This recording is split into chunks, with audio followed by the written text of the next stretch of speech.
I'm a soldier! You won the war! You gave us peace! Oh, Captain, we are basically standing on a very large bomb! Get the remainder of the crew to safety. Come on, let's go. Move! I am Jayla, and you are Montgomery Scott. Hi, Scotty. Come now, Montgomery Scotty. You heard it up top. We have boldly gone. It's over. Our mission comes to an end, because that's right. We're talking the final. Only one left.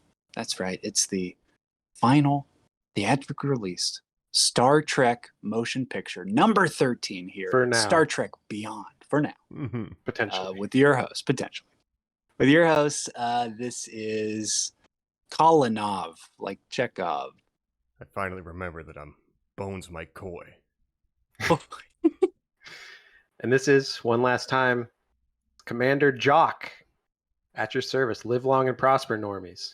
Live long and prosper. Live long and prosper. We've gone above and beyond, I think, with this series, covering every theatrically released Star Trek movie, plus Galaxy Quest. It's been quite the journey we've been on. And yeah, it's a little bittersweet to be here, but excited to talk about this movie and kind of reflect upon our 1.5-year mission, as it were, coming. Wow. Yeah, Somewhere in shout there. out to Lieutenant Jock here, who Mhm. pitched changing our old format and going to this sort of long form study of these films and pitching Yeah. Star Trek as our first. It was a Mhm. great pick. Well, if I'm you so remember, happy. Normies, we, we've done these movie series, but we used to do them all in a row. So we did Lord of the Rings, Harry Potter, Harry Star Potter. Wars, etc. But those would take up, 2 to 3 months of time. So now we do one at the end of each month. Makes a lot of sense. So maybe we'll keep Yeah. doing that. And we'll talk about that, right? Yeah, Ooh. exactly. Now that this is wrapping up, we got to figure out where we're going to go again. What kind of Foreshadowing. voyages away? Yeah, exactly. Stay Um, tuned. We'll stay in tip-top ship shape. You know what I mean? So Stay stay locked in, everybody, and we'll figure that out. But guys, how we feeling? After 13 asterisk 14 of these movies, Colin, as someone we had to bring into the Star Trek deep lore, like now you're here. Yes. That's right. Yes, that is so true. Was not a Trekkie when this podcast started. Was not a Trekkie when COVID started. So to really date us, but here I am. I told you guys I just ordered my first Star Trek T-shirt. Like I fully feel You're a like convert. a Trekkie. I'm a Yeah. convert. And there's some of these, like, spoiler, we put our list together. We'll talk about these best films here. Yeah. Do this for a year and a half. Literally, I looked at one of these films. I was like, do I know what happens in this film? Oh, sure. Yeah. So, it's Wonder it's if that was been a fun, TNG but yeah, film so Right. we're already out of here. TOS. Well, maybe. Yeah, we Because will you were have- somewhat see. of a fan of the TOS movies, right? Mhm. Beforehand, yes. Yes. To really bring it back to my history, I had seen some of those as a young man, and then we talked about my happenstance of, without being a Trekkie, still seeing a lot of those TNG films in theaters when they were originally released, and then of course the trilogy we were putting a little cap on today. I have very fond memories of seeing this film in particular in theaters that I think we'll get to. We'll talk about, but. I'll throw it back to you guys. Mike, how has this journey been for you as we trek through the truck through the Truck. stars? We Star Truck. Star Truck. Yeah, what's the Yeah. past Oh. tense of trek? We truck. Yeah, we have truck long and hard for this. We've trucked for the listeners and for ourselves. I really enjoyed this. I think giving them a month to breathe. There were a couple when I was doing my rankings, and we're going to give you our rankings, top rankings at the end of the episode, so stay tuned. But I did have to look up a couple too, where I was like, what did happen here? What is Mm. this? Some names like the Final Wow. Frontier and the Undiscovered Country, I'm like, am I getting confused on which is Yes. which? So Yes. we'll do those rankings, but it's been really fun. 100%. And They're also, confusingly named, yeah. yeah, which is great. But with Strange New Worlds just wrapping up, like, I've never been more happy to be into Star Trek, and now Lower Decks coming, and it's just been cool to kind of just complete this as a fan. Like, it's like almost like a, like a pilgrimage of sorts, and what does Like a God trek. need with a podcast? You know, but I don't know. But Yeah. we made one for you to listen to. So yeah, Jacob, how you feeling after the end of this? Well, it's bittersweet. I originally wanted to do this because, we were at the end of our last. Well, we did Transformers, right? Before this, was that what we did, right? Regrettably, We've only covered Yeah. the best. What do Right. you Yeah. mean? Of course, we've done our best Transformers. performing episodes that That's I right. don't want to That's do right, more on YouTube. of, but we might have to do more of. Yeah. First. Yeah. But I wanted to do this idea because I literally just wanted to watch all the Star Trek movies by myself anyway. So I was like, if I can loop this in and make it a podcast thing, then that gives me an excuse to actually do it. So yeah, I'm happy that we did it because revisiting a lot of these movies, it's been fun, the ups and downs of the franchise over the years. And, I'm a huge Star Trek fan now. A few years ago, I was like Colin, I really became a convert, maybe a little earlier than Colin, a few years earlier, but still, even back in like when this movie came out, 2016, I was not really the Star Trek fan that I am today. So, and discovering kind of Deep Space Nine, watching that kind of really converted me into a hardcore Trekkie, I guess you could say. And I have mixed feelings about the Kelvin series, but we'll talk about it, and I'm excited to talk about this movie. Yeah, I think we're all kind of in the same boat, bittersweet, but we're very excited to talk about this film. So I think it's time we get into gear and drift on over into the main segment where we're going to talk about the director, a little bit of the background of this film, and our review. Full spoiler, by the way, so red alert for that. And we'll catch you on the other side, Normies, right after this. We're back here on Normies Like Us. We're talking the third theatrical released Star Trek film in this trilogy. That's right. We're wrapping up sort of the Kelvin timeline, the J.J. Abrams verse. That's right. It's Star Trek Beyond. I did ask you guys last time. We talked about Into Darkness, the very literal addition to the Star Trek title. I have to ask you guys here, Jacob, Star Trek Beyond. Well, Beyond, it's not the worst title. Beyond is a common, you have your Batman Beyond. I feel like it's a common thing. You can have put your on rises, things. you have your Beyonds. Yes. Yeah, wow. It also reminds me of the DS9 episode Far Beyond the Stars, which is a great episode about Holodeck racism. One, this is the one where Sisko's having hallucinations, and he's believes that he's a 1950s sci-fi That's writer. right. Incredible Incredible episode. One of the best episode. episodes of any Star Trek show. Fabulous. And directed by Sisko as well. So Avery Brooks. Avery Brooks. Shout out. So Far Beyond the Stars, we are going today, Star Trek Beyond. But what do you guys think of the title? I like it more. A little generic. A little generic, but I think it does evoke the idea of exploring unknown regions, the next era, stepping beyond, right, the threshold. So it's simple, but it's not terrible. I think even Star Trek Generations was at one point called Star Trek Beyond. So okay. Yeah, it was one of the titles they were thinking of using. But we're talking Star Trek Beyond 2016. Change of directors this time, little change of that's right. Shake it up a little bit. We're finishing up the Abrams, but JJ less.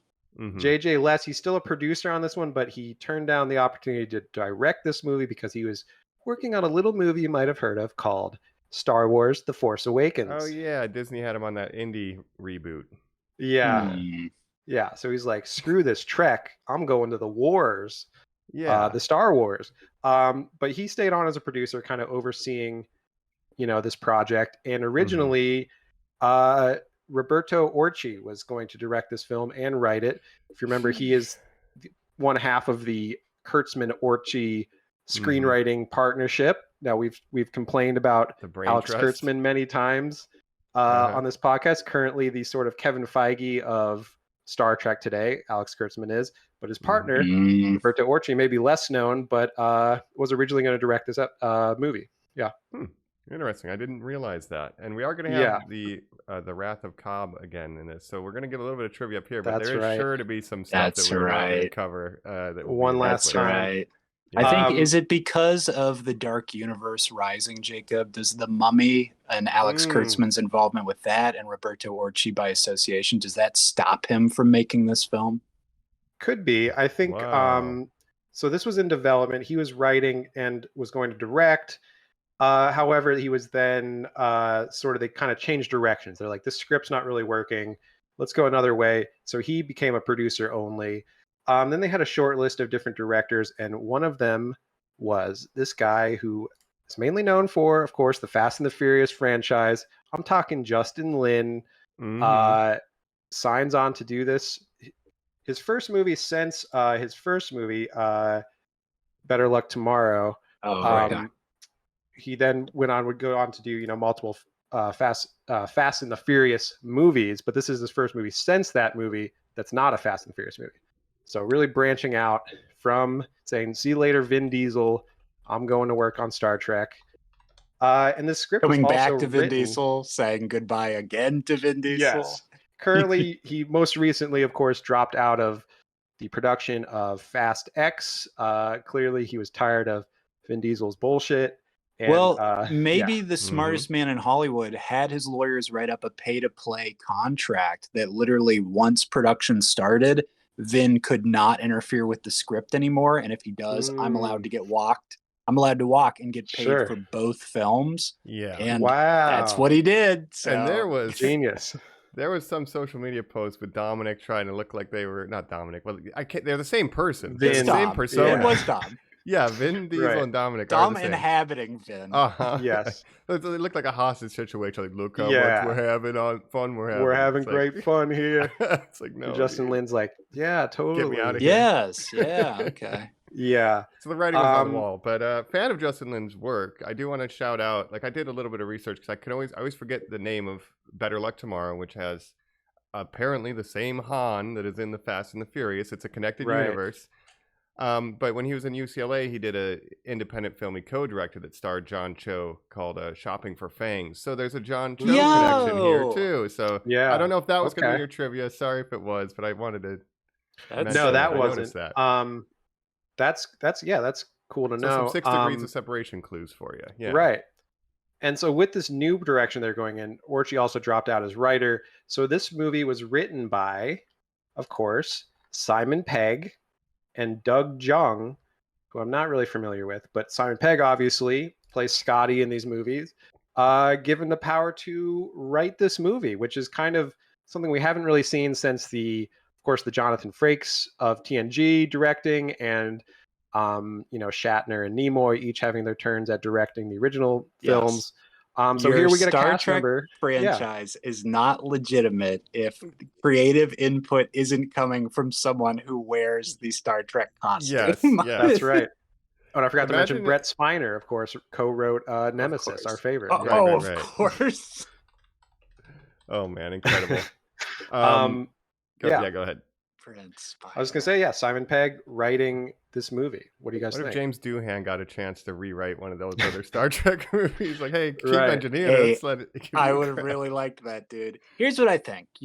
On this podcast, and look, I think Mike and I are both guilty of recently saying that we like Strange New World Scotty better than Simon Pegg Scotty. Yeah. On this podcast, we can be a little critical of what Simon Pegg has sort of like the persona he's taken now, which is the Hollywood, just sort of like other guy. When he's Benji, when he's Scotty in these films, I don't think he's particularly at his best. But when I was a young man, and I fucking remember being like Space. 13, skipping a school dance, seeing Shaun of the Dead for the first time, going home being like, that blew my mind. My dad ordering me the spaced DVDs that I still Yes. fucking have and just Mhm. burning through those. And, like Edgar Wright has catered a very specific style that I think you associate all that stuff with him as the primary creative, where he's sort of taken like the Wes Anderson tweeness and like exponented it to like 100, where like instead of like the staticness of Wes Anderson, it's actually the kineticness, Mhm. but also Yeah. in this like weird hyper realistic way that's kind of Anderson like. But I think people go like, well, that means Edgar Wright's a genius. Yeah. And you forget the stuff that it's like Simon Pegg and Nick Frost are credited writers on Shaun of the Dead. They're credited writers and creators on Space. Mhm. Like they were the Right. creative guys behind it, And I love this guy so much that I'll say the most heinous thing on the planet, Jacob. I like the movie Paul, his fucking E.T. Oh, sure, the alien parody movie. film Oh, wow, that I yeah. believe people hate just because Seth Rogen is the voice actor for the alien, which Sure. will age poorly because Seth Rogen is primarily a voice actor now. So like Yeah. that is how he will be remembered, people. You're right. He's got right. an iconic voice. Yeah. Yes. Yeah, iconic Um, laugh, Donkey Kong. Yeah. So I Simon love Pegg. this. I love that he writes this. No, Yeah, he was- I do too. I know he's Obviously, a him fan and- anyway, so I heard Yeah. that, and it's like, okay, we have someone who actually gives a shit. It was pretty clear that Abrams was not a fan of Star Trek. He was public in saying that, like, I'm not really a Star Trek fan. I'm trying to reinvent it, right? So I Yeah. was like, these are not going to be great. So when Peg is a fan, I'm like, finally, maybe we'll get a decent one. So I was optimistic. Right. Yes. Yeah, and obviously, Edgar Wright, Simon Pegg, they go back a long ways. They're, good friends along with Nick Frost and everything, that creative team, like you're saying. And Simon Pegg, he's a good, writer. He just was also a in front of the camera performer, and he kind of shined doing that. So, but he's a creative guy. I do feel like in this movie and maybe in the other movies, he does, like, having seen Mission Impossible 3 or the Mission Impossible so recently, I'm like, there's a lot of Benji in his Scotty that I feel There's like a comes through. Yeah. lot of Yeah. Benji and his Scotty. The most different he's been is like, what movie, or he was like some superhero's dad in, what was it? The Boys. The Boys, yeah. Yes. And that's like Yeah. the most different of a character I've seen. It's like that's Yes. so anti-Benji and Montgomery. He was but- Yes. Boimler's dad, right? But I would Yes. also argue he was Boimler's dad. I would also argue, Incredible. Jacob, because you're really making me think about this now. His take on Kirk is kind of like, well, this guy's Ethan Hunt. Like he Right, puts his yeah. life in danger And He's like, rides a above the motorcycle. crew. Good friend. And he Spoiler. rides a motorcycle, and you're like, oh, okay, that's really There's interesting, literally dude. there's some scenes in this movie where he's like doing something on the computer, and it's like, that's Benji. He's just Benji And with he's the Scott radioed into the captain, going like, "You've Yeah. only got like 10 more seconds. You put me a break. I've got to do this. Oh, but witty thing. I'm hitting the thing now." And you're like, "Oh, Yeah. right, yes, of course." So Anytime, but, Mr. Scott. Yeah, holy crap. Yes. That's so Ethan.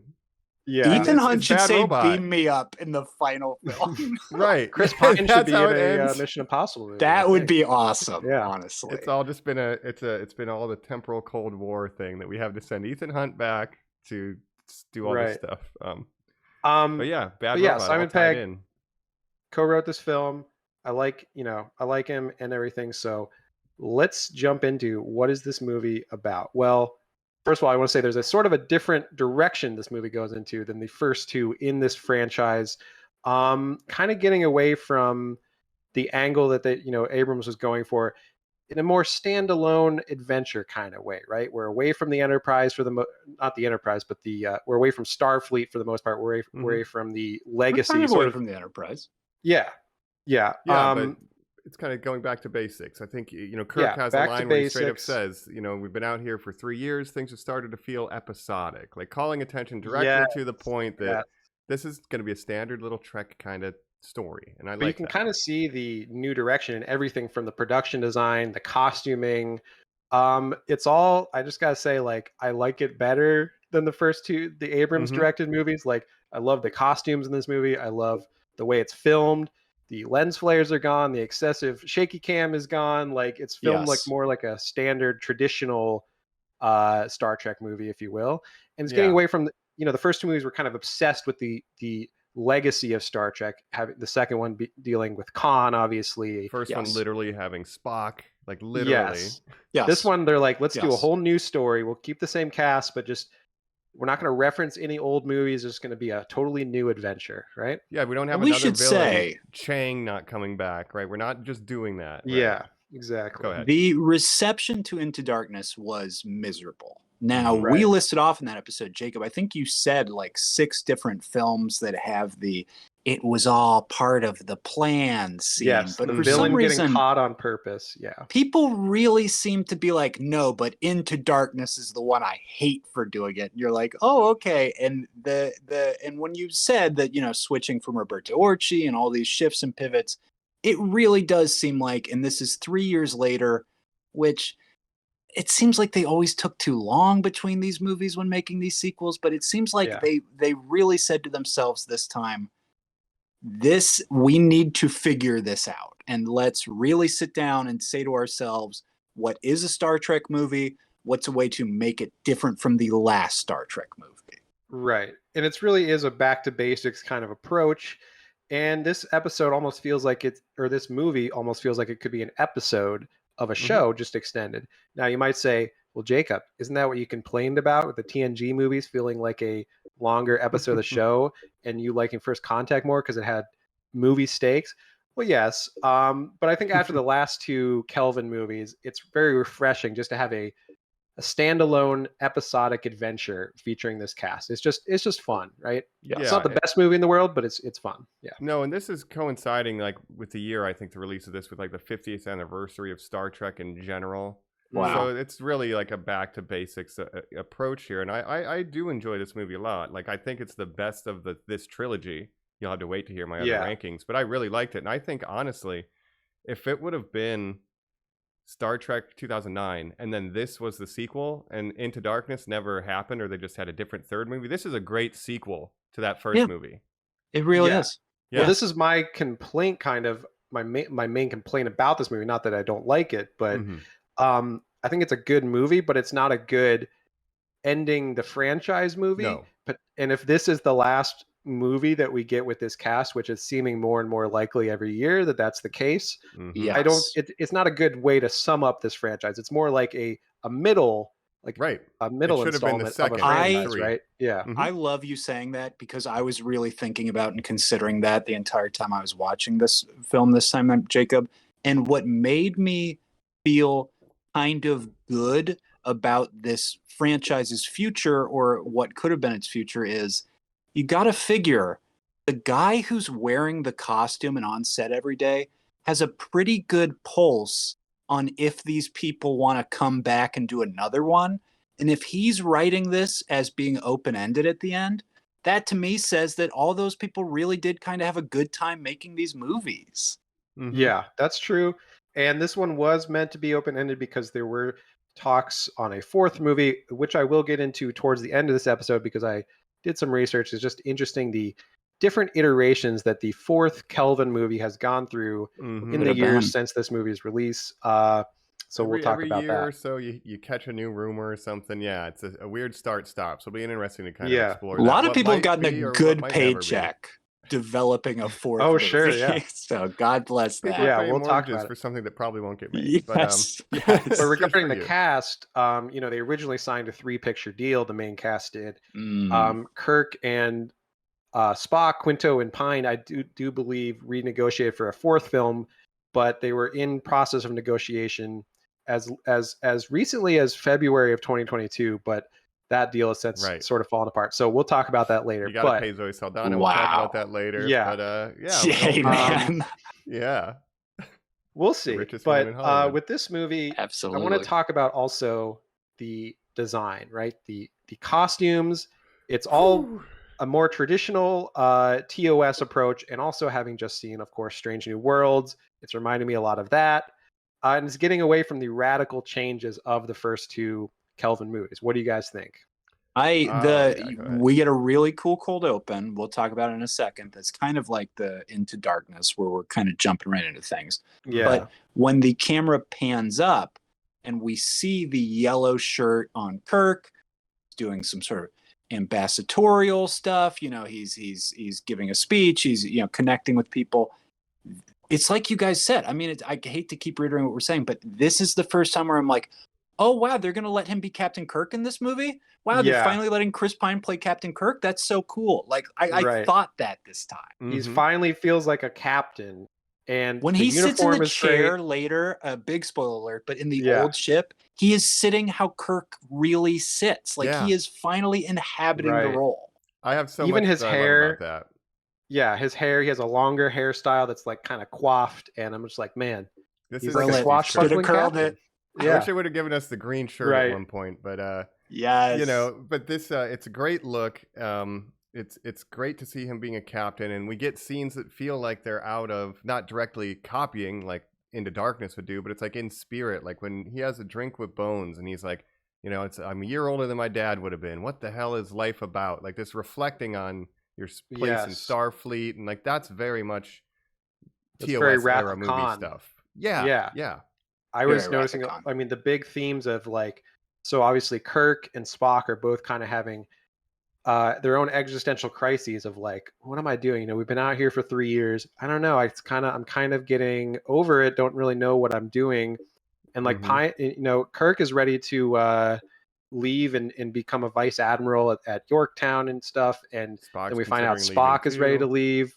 Yeah. So it's like, And he gets devastating news as the real life tragic passing of Leonard Nimoy. He gets this news in the yes, he beginning finds of the out film. Ambassador Spock has died, the old Spock that came back from the future. But yeah, Kirk, I mean, it's very reminiscent of the early scenes of Wrath of Khan, where that Kirk is kind of, you know, deciding, do I want to, you know, stay at a desk job kind of, or do I want to go back to being a captain? Right? It's a better Wrath of Khan remake than Into Darkness was. And we'll get Yes. into that. It 100% is. We talked about in that last episode how I said they can do beat for beat, but if they're not doing the themes, it doesn't mean anything. And where Wrath of Khan is Genesis, life, aging, death. And whereas this film constantly has characters asking themselves, can the world leave you behind? Like, can you just be like left behind by like going out into space for 3 years, not taking that job you want, breaking up with that girl you should have stayed with, being a space alien whose Federation has gone on without him and changed. Like, it's like they are incorporated in every level. And again, you're going like, oh, Simon Pegg likes Star Trek. It's like exactly what Mike said, where you're like, oh wait, this guy likes Star Trek. That's great. We need that. And you even see subtly like Sulu, like he meet his partner and his daughter, and it's like he's been in space for years while this kid is growing up. Like he's sacrificing a lot too. Everybody on the ship is like, what if we be left behind or whatever? Yeah, that's a good point, Colin. That's the it's also interesting, partner, by the way. Oh, really? Oh, that's cool. Doug Jung. Wow. Okay, what a great that makes cameo. a lot of sense. Perfect. Love to see it. Yeah. And yeah, what I think it's interesting because Kirk, obviously, he's not as old as Shatner was by the movie time. So he's a little young to be doing the like, am I ready to like retire from being a captain? But it kind of works because they've been on this deep space mission. So they've been doing the same thing, like you said, episodic over and over. And he kind of feels like, could I be doing more with my life at this point? Like, what have I really accomplished? But then, of course, he realizes that he loves being a starship captain. And it also goes back to like Generations when Shatner Kirk is telling Picard, like, never let them like take you out of the chair. Like that's everything. God. So, but I've again, loved watching all these movies. Now, especially because I first time I watched Beyond, I didn't have all that information at the ready, and just seeing kind of it being exercised, and it's doing it like naturally. None of it's forced with like Wrath of Khan or Into Darkness. Like it's evoking those themes and those ideas without just hitting you over the head with it. So it's a kind of more mature than Into Darkness. And at the same time, I feel like it's more of an ensemble piece where the crew really gets to do more of their own thing here, more than just Kirk and Spock, Bones, and you know, everyone's got a little something to do on once they kind of crash land on this planet and everything, getting it, you know, jumping ahead a little bit, but they get split up and everyone kind of has their role. But let's talk about like, you know, going into this movie, like you said, Kirk is like talking to these aliens, doing a diplomatic thing. In what is a typical Star Trek courtroom, which is always a pit that you're at the bottom of. It's larger than like life. The Klingon court. The alien pillars around you. Yeah, people are giving crazy speeches, and you're like, yes. Of course, there's this very funny sight gag of these aliens that are really far away, and then when they get closer, you realize that they're very small. Yeah, funny stuff. Charming, and cute. Yeah. And so Enterprise at this point, like you said, has been on this deep space mission, 3 years into a 5-year mission. And they're going to visit. Yeah. Well, just real quick, we cut to a great gag of him pulling the shirts out. That's where he says episodic. We're seeing this. The one thing I don't buy in Chris Pine's performance, and I want to litigate this real quick because this is my big question before we keep going. When he walks by that woman in this montage of giving that speech, and she kind of gives him the head nod, you just kind of feel like maybe this Kirk is so bored because he's fucked everyone on this ship now. Sure.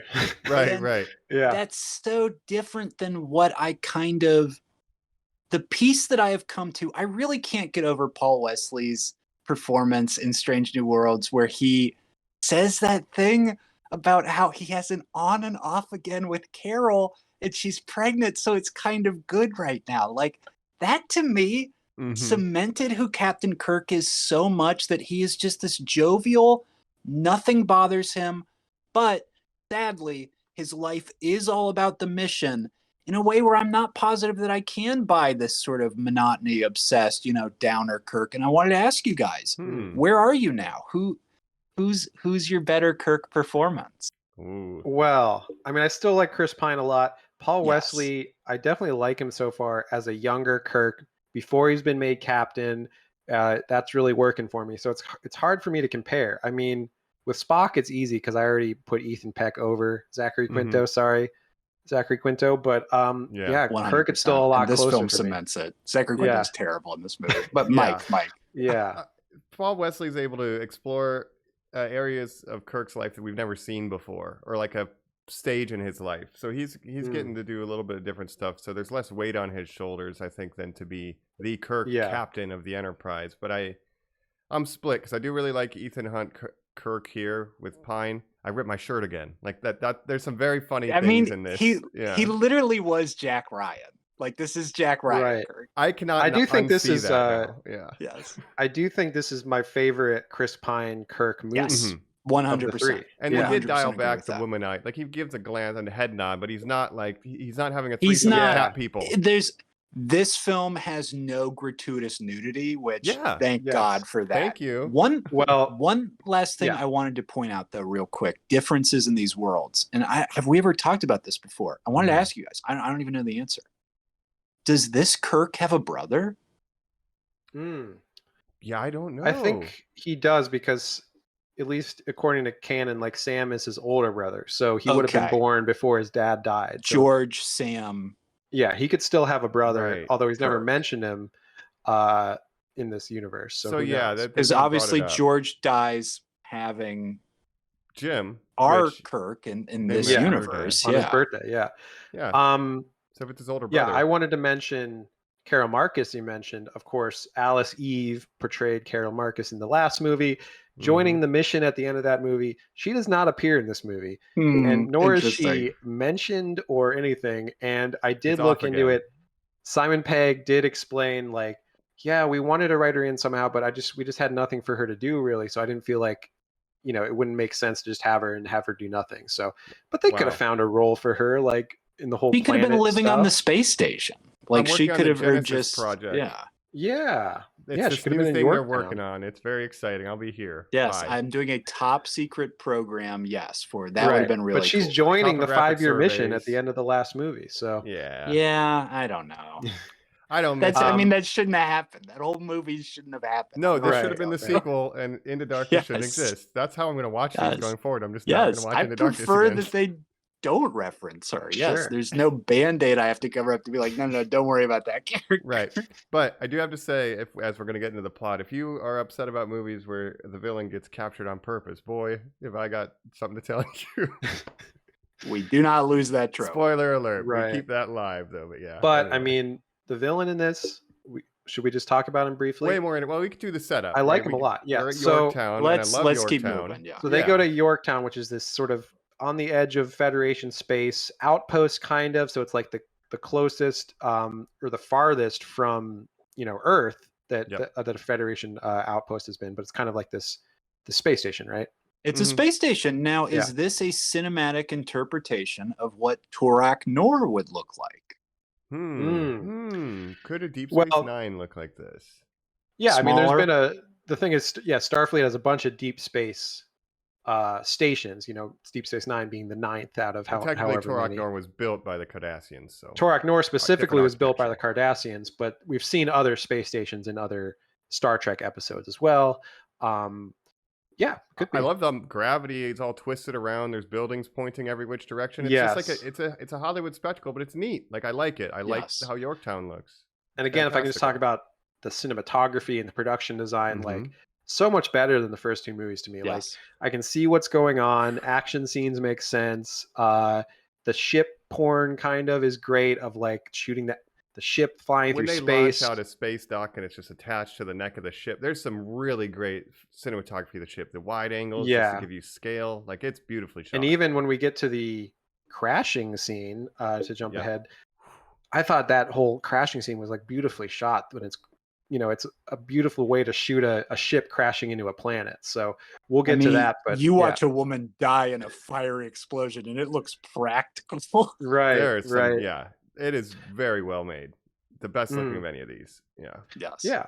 So they go to Yorktown, and at Yorktown they're kind of all on shore leave, but there's a distress call, right?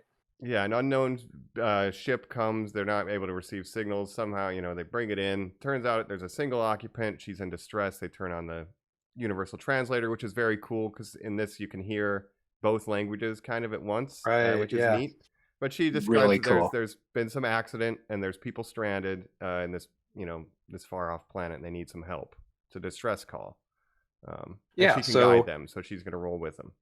Yeah, so Kirk agrees to kind of take the Enterprise and go see what's going Well, on. real quick, does this feel the most cowboy / old school Western of any of the movies? Our wagon has to stop in town. Rest up your legs. Let's go to the old We're local at the old saloon. I overheard there's trouble out there in the wilds. 100%. Get my gun. I can go. Yep. You're like, And, that's what Star Trek is. Again, Simon Absolutely. Pegg's like, Space. no, I know, I get this. No, literally, Simon Pegg was like, yeah, we're setting it. We're leaning into the Western of it and the sort of heist feel of the mission. So yeah, Simon Pegg knows Impossible. his Star Trek. Yeah. I can't not. This This is Star mission- Trek. Don't you is dare I should have say called it mission right Colin, now, Doc. Impossible. Star Trek. Star Trek Impossible. Impossible. That would have been really cool. That's what this Wow. is. He's like, look, I'm Um, already in one of these franchises. I'm going to put them together. I'm producing. What if Tom JJ's producing them. Cruise was Dude, in the here's- Idris Elba role? That's Whoa. incredible. Here's a better question I want to answer. That'd be Do you insane. think Tom Cruise has ever seen one of these Star Trek films? We know he's a J.J. Abrams fan. I think he has 100% because Yeah. Tom Cruise, if you don't know, he loves to watch movies. He sees like everything, or so he says in press and stuff. But he loves to go to the theater. To watch loves movies. So he literally just sees everything. So I'm sure he's seen all movies, these the Star Trek lights, the movies. popcorn. His Yeah. personal assistant, all they're doing is blocking out time to make sure he can watch Yes. as many movies as Right, possible yes. in one Let me day. book this entire theater so Tom Cruise can watch Paddington 2 or whatever. Yeah. Yeah. I'm sure he's seen them though. Star as a Trek student of Beyond. cinema. It's one of my favorites. They go beyond the stars. Yeah. friend, yeah, great. Yeah. My friend Simon Pegg's in that. I love those movies. It's great. Do you know Simon? He's my best friend. He's I mean, my he best literally friend. Mhm. he literally got J.J. Abrams for Mission Impossible 3 because he loved Lost. So I Yes. assume that he continued to watch other Abrams movies and such. Um, Do you think Yeah. he's seen Super 8? I'm sure he has. Yeah. Do you think he's He seen loves Star Spielberg Wars? too. So he loves Spielberg. I bet homages. he's Do seen you think, all Mike, of those. do you think Tom Cruise has seen the new Star Wars? Do you think he's seen all of them? I'm sure he has. Yeah. Yeah, I mean, they might have been on in the background, like when he's sitting in a gold-plated hot tub or something. But like he had Right. them on to completion. Yeah. He's praying to Xenu. Yeah. Well, if he was in Idris Elba's role, he could have just taken his true form, so it would have been. But easier he to is. make up But department. we Right. can all admit he's one of those guys where you'd be like, Tom, who's your favorite Star Wars character? He'd say Dark Vader, and you'd be like, yeah, and Sure. you just have the Mm, Or not you just say corrected. like, "I love Luke Skywalker. He's a Yeah, I real like- hero." I like the hero. You're like, oh, Yeah. and the themes Um, of heroism. Yeah. Wow. But anyway, so yeah. Sorry, back we to the plot of digress. this movie. So the Enterprise goes to see what is going on, right? Yeah. And they come across these drone-like fleet of ships that are these very sharp ships that all of a sudden start attacking the Enterprise, right? And just cutting through it. And they're like the swarm of bees in space. it's like a right? nano robot thing, but at the scale of spaceships. Yeah, Yeah. They're a swarm, and they're cutting through the ship. It's really shot well, And there was the swarm in like DS9 where they would like attack, or Yeah. Voyager, like these Right. aliens that would attach. Oh. They were much more boring. But I like that Mhm. there was a Star Trek idea that hey, we could probably do that better, and they did. So deep Yeah. cut, Simon. So so this fleet of sharp-nosed drones are just decimating the Enterprise, cutting off its nacelles, Cutting through crippling the it so that it hull. can't, warps. You can't jump to warp. It can't do anything. And then they literally cut its throat, right? They cut the neck between the saucer and the other section. I don't know what our that villain says, called. cut the throat in his native Yeah. language, and it's very badass. And yeah, the saucer section get ripped apart when Montgomery says the nacelles are gone, sir. It's like it's a devastating wreck of the Enterprise. Like and those nacelles are important. You know, you need those to jump to warp and everything. So and they don't have a detachable saucer section like Enterprise D. Like no, that's in the it. future. Yeah, Maybe a couple impulse. So That's all you got. So we see for the third or fourth time the destruction of the Enterprise in a Star Trek movie, and so they have to kind of controlled land this ship on a planet, or the saucer section, really just crash it on a planet and try to not die. Yeah, and some people are caught in different sections and they have to take escape pods. So we're getting the party separated a bit as well. Yes, everybody gives the order to abandon ship. Yeah. Kirk gives the order to abandon ship. We're getting all these interesting parties. I just very quickly wanted to shout out and say kind of the person directing all this action to be like who's relaying the commands of the captain is, of course, Pavel Chekhov, our sweet beloved baby boy. Anton Yelchin. Just real quick, you said up top, Jacob. I mean, this film is dedicated to him. A lot of people, this film's dedicated to Leonard Nimoy. We'll talk about in a minute, but yes, this is.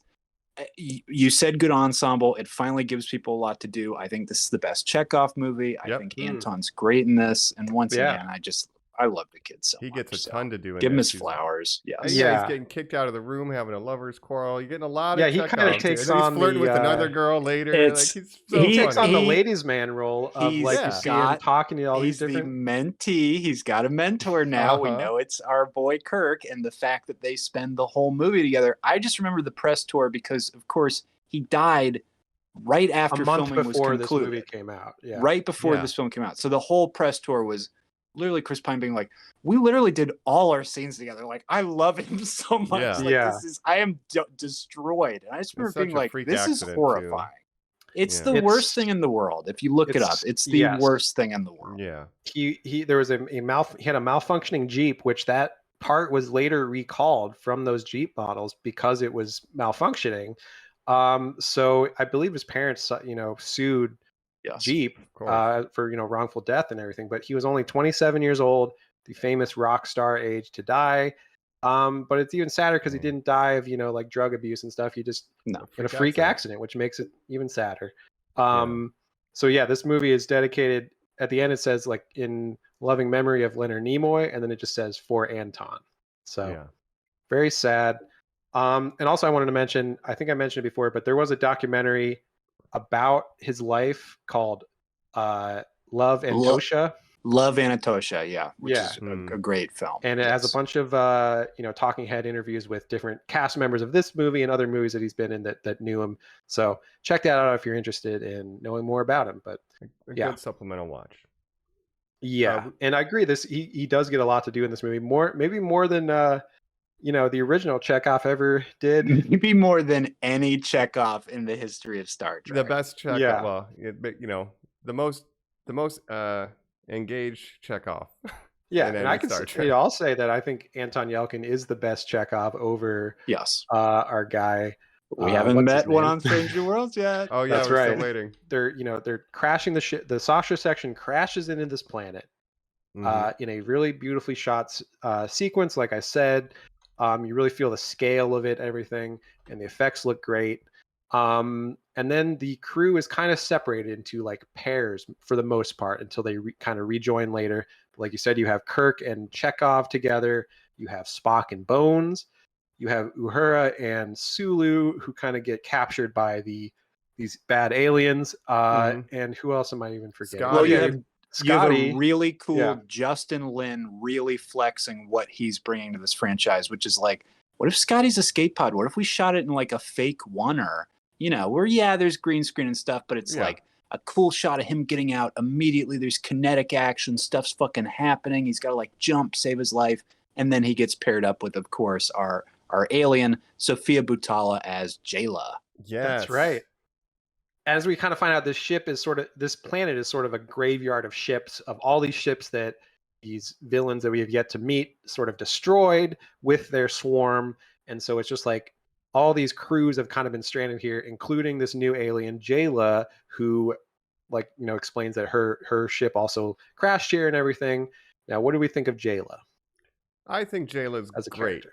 This is my Yeah. introduction to the actress, and then she would go on and be in what was The Mummy, Tom the Cruise Mummy, Mummy. and then there's That's the right. Joan Wick, Atomic Yes, Blonde. She yes, was in Atomic Blonde. Blonde. Oh She was great in yeah. that. Oh Yeah, yeah. very good. Yeah, But I she's been think in a she's- couple things. She Yeah. hasn't super broken out as like a big time star, The but bummer she's was the Well, Mummy. The Dark Universe Yeah. did her dirty. Yes, Right. but Mike, she's about She's to great in do this. a new Star Wars. She's going to be the lead in Zack Snyder's Rebel Moon franchise. That's how Oh, you that's know she's right. going to really hit it. of course. Yeah, no one's. I think she's good in They're this. recovering And from a again, Yeah, She's great. we'll in talk about this more in just a second with another alien, but the fact that Simon Pegg's going like, it doesn't need to be Klingons, Romulans, blip blorps, the Gorner right there. No, I don't need that. I'll just do, she's Right. white, she's got a bunch of tattoos and a fucking high forehead. That's a weird Star Trek alien. she kind of has a broken speech pattern, which was also Simon Pegg said was inspired by her French accent. Oh, sure. And the way she says names, like where she's like Montgomery Scotty, because the way he introduces himself, she thinks his name is Montgomery Scotty, or James T. Kirk. She calls him James T. I think that's very funny. James detail. T. Yeah. James T. Mhm. Yeah. Montgomery Scott. He's like, you can call me Scotty. He's like, okay, come Montgomery Scotty. Like, it's very, very. I'm charming. Montgomery Scotty. Yeah. It's nice of Simon Pegg to write himself a very large role in this, working with like Yeah. the Be main like, co-star. You know what? You're gonna Yeah, meet the what new if- character. Yeah. What if like I was kind of the co-lead and I meet the Yes. hot new space alien? Do all my You're scenes like, with Stephanie. Can I do that? Yeah. Cool. Okay. Interesting. But It's yeah, for we the get story. two. Like you said, instead of Klingons and such, we get two new aliens. We get Jayla, and of course, we get Crawl. Crawl the and his two villain. underlings, the only And survivors of their deal. Yeah, Yeah. Well, didn't they have more people? Because aren't they they the had pilots more people, of but those there's drones? three remaining. The drones are automated. Okay. When they arrived on, Oh. they crashed They on have the planet. I thought they were each piloted by like a person. No, it's a hive. It's a swarm that's piloted, controlled mainly from the control Right. ship. But then we Right. see. Maybe I'm remembering it wrong, but I thought when they take over they one of are- those ships and like they throw the pilot out like Bones and Spock. Oh, you know what? Oh Maybe yes. they do have more people. I yes, could be wrong. Don't quote me. 100%. I believe they are converting people that crash down on the planet. Oh, Right. Okay. Got. You know what? So Yeah, should we yeah, reveal yeah. the sort of the spoiler of it all, which doesn't come into the third act, of who Crawl really is? Should we say that now?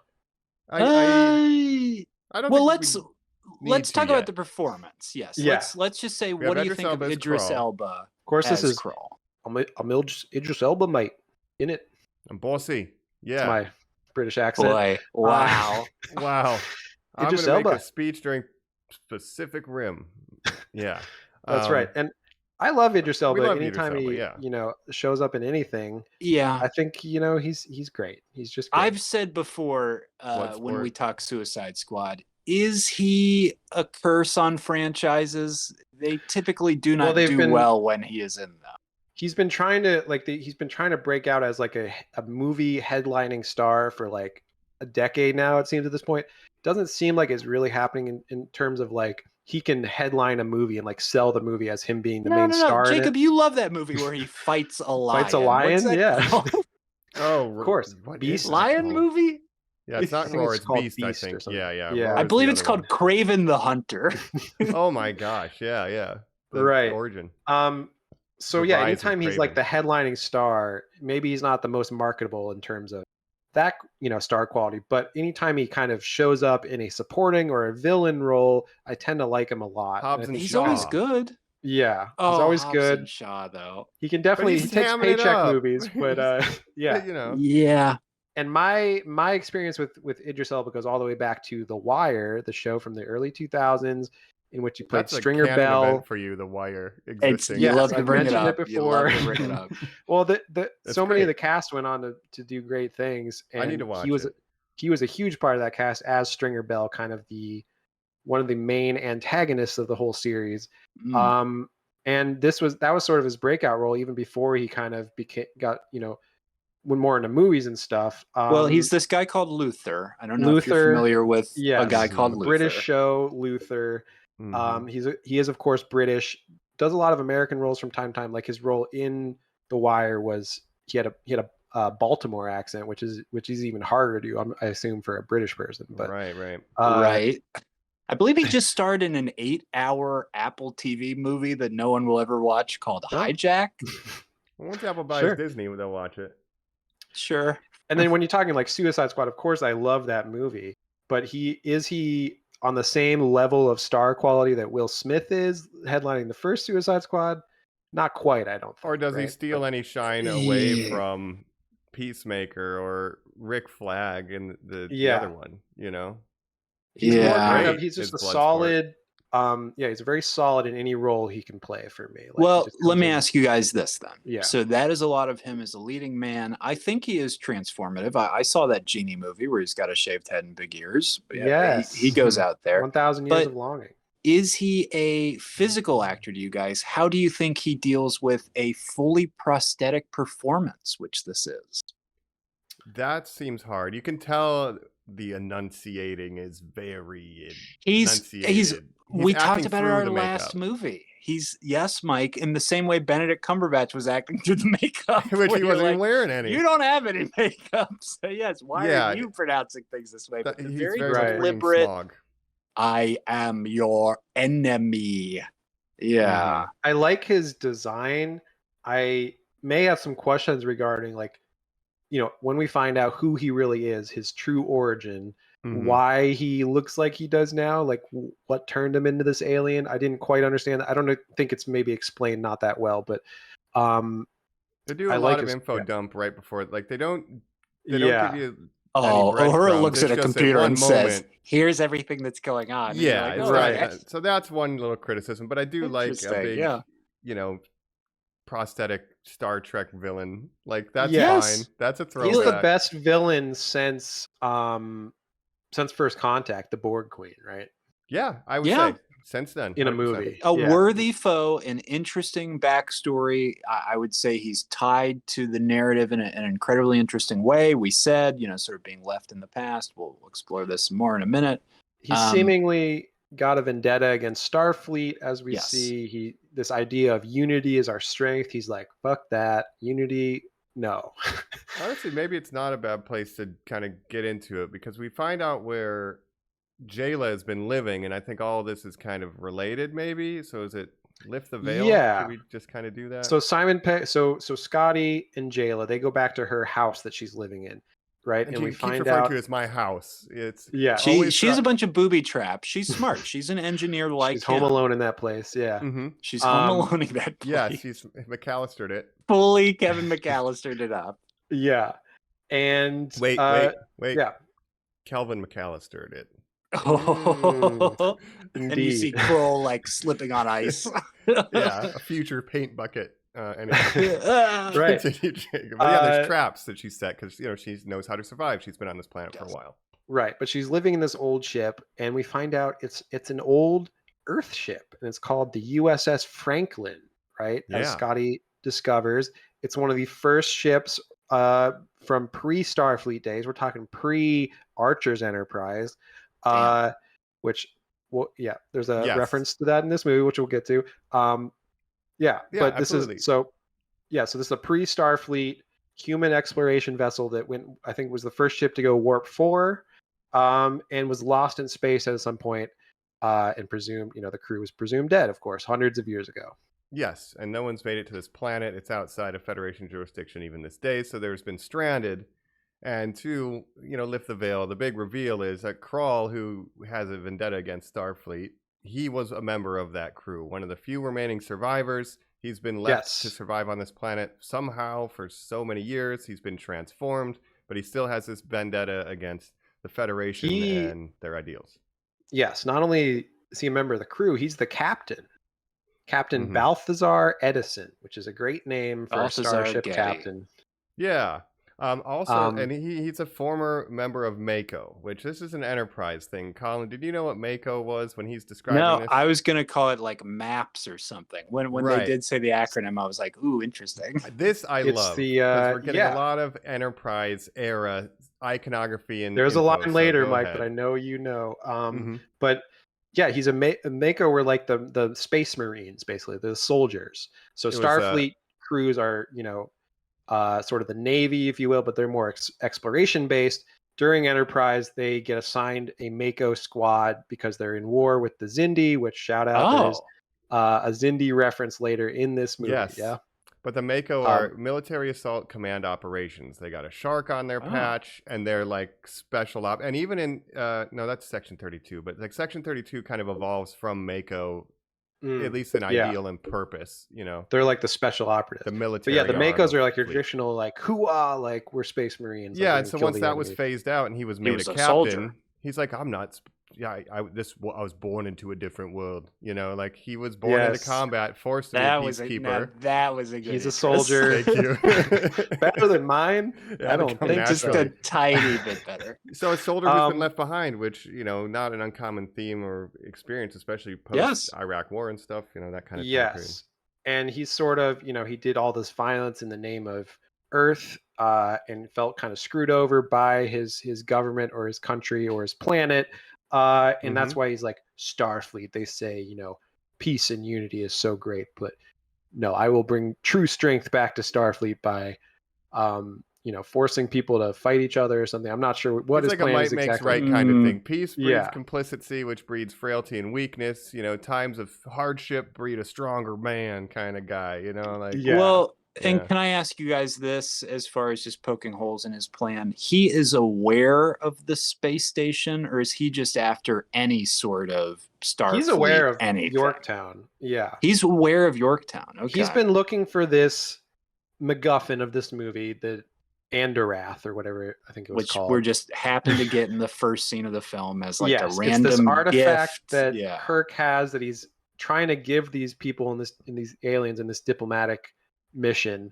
Turns out this is a very important thing that Idris Elba has been looking for years, which is it's actually this very powerful bioweapon that will like kill you and stuff, blah blah blah. Split in two. Yeah. So he's lived hundreds of years because on this planet he found some alien technology that allows him to live forever by stealing the life force of other people, it seems like, where he's draining their life energy. Yes, and he specifically also calls out that the drones are ancient mining technology, which is our second reference in just this trilogy of like the bad guy uses mining equipment, which I'm like, I don't know about that. Right. Well, let's say, hold on. You're a spacefaring society. You want to make a ton of money. What's the first thing you do? Find a mineral-rich deposit. You know, you're going to have a lot of mining equipment, maybe, but it is a trope. I agree. They should have been space truckers, Mike. They should have taken the alien route. They should have been, like Travis Mayweather. Boomers, or that's not what they're calling that, but you know, person born in space. Boomers.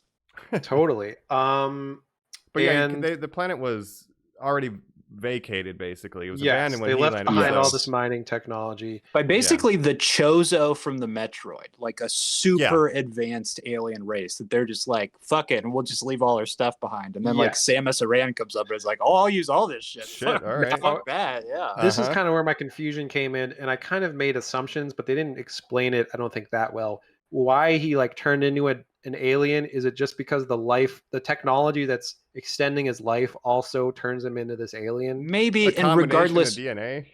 Yeah. Would you guys ever stop speaking English? I mean, it's what he just speaks a different language. Maybe because he's been around, like he learned that language from this technology on this planet. So he's just been around it for hundreds of years. I don't know. You're going to have to learn to read the manuals and the descriptions. And I don't know, 100 years, what else are you going to do? Fuck it. Especially if your plan is to trick the Federation, you might as well go. Every once in a while, I'd still say like baseball to you guys. I'd be like, gee, wugga wugga, baseball. That doesn't mean what it means in our tongue. Yeah, it's interesting. He's just throwing that out. But I think it could be he's kind of leaning into his alienness, to fool Kirk and the rest of the crew of the Enterprise. He wants to be the villain to Starfleet. Like he wants to be the great threat lurking in the darkness. It is performative, Jacob. You're right. Mm-hmm. Yeah. Again, he does have similar motives to Khan in the last movie, but he's creating like literally a fear of the other false flag scenario. Like here's an alien, but you know you're not an alien. You're just pretending. And there's something there. Some guy. It's not nice. From it's the not past. good. Yeah, that's so weird. What are you doing here? Red it's flag. Like, it's truly like if Donald Trump like came out as like a xenomorph now and was like, yeah, you're like, oh my god, what are you doing? Yeah, another conspiracy. So Aliens luckily they exist. bring the MacGuffin to him. Yes. It's right what he needs, and then he could go launch an attack on the Yorktown. That's his plan. Meanwhile, Basically, well, to Enterprise start people are this captured. movie, Oh yeah, go ahead. Kirk falls for a very obvious like trap to begin with, Mhm. and then basically gives him the artifact that they've been looking for many years. Well, they do hide it with an ensign that has a facehugger. weird claw Another alien thing on the back reference, of her head. Yeah. Yep. Oh Um, yeah. But obviously, this woman that comes to them with the distress call, obviously she is revealed to be working with Krall, and Kirk does eventually trick her back, but it just seems like they all buy into that distress call like a little too easily at the beginning of the movie. But hey, that's what Tricks her Starfleet does, I back. guess. I mean, he does. But how many Yeah. Star Trek episodes open if we've received a distress call from blah blah blah blah? We're going to check it out. Like, Right. you know, That's we the don't always job. see the meeting before that. Yeah, it's the job. It's Yeah. monotonous. Another distress call. Oh, fuck it. All right, I'll go. I'm tired, Kirk. I'm fine Whatever. with it. Yeah. Yeah. So he Yeah, so eventually wants to acquire that, go to the Yorktown. We have crew members captured by him that are being soul drained. Yes. And meanwhile, we have no ship for our heroes to pursue if he does decide to launch his attack. We're stranded. That's right. That's The our number Enterprise one has been problem. destroyed. The crew Probably is the best stranded and destruction ever, separated. honestly. It's like the most Absolutely, I cinematic think it is. destruction, Yeah. even without models. I think it was devastating and effective, and yeah, that thing's done it rules. And we also should mention, Spock and Bones are kind of teamed up, and in their descent to the planet, Spock is seriously injured. And as we all know, Vulcan hearts are where human livers are in the body. So he's stabbed in the side where a human liver would be, but that's where the Vulcan heart is. So he almost died because he was almost stabbed in his heart. Right. Bones has It's to, so good. This is my Yeah. favorite pairing of the entire film. Again, Simon Pegg is showing his hand at being like, you know who really pops in the original series if you watch it? This cantankerous old man and the hobgoblin he likes screaming at. Yes. Yeah. Well, they were sort of the triangle of Kirk, Bones, and Spock is like the id, ego, and super ego, right? I love this. Where I Kirk like is that. like the id, I think Bones would be the ego, I guess, and Spock would be the super ego. But they're kind of like two, like they're the devil and the angel on Kirk's shoulder, Bones and Spock, where they have differing views and philosophies on life that are kind of at odds at times. And I love that relationship. And then they have a classic, back and forth, like friendship, adversarial kind of buddiness. And it's cool to see that happening here. Because again, I think Carl Urban is just crushing it. Yes. And nobody is being underserved into like, I already had the good Bones moment with Kirk where they're sharing a drink. It's not like I feel like we're not getting that friendship. Like it's okay to spread this around. I mean, we get Sulu in the captain's seat during the escape mission because Kirk has to be running around doing stuff, fighting Krall. Like we get Sulu being a captain of the Enterprise proper, which is like that didn't happen. It's very cool. And of course, Spock in this movie, he's kind of a downer. Him and Uhura have very recently broken up.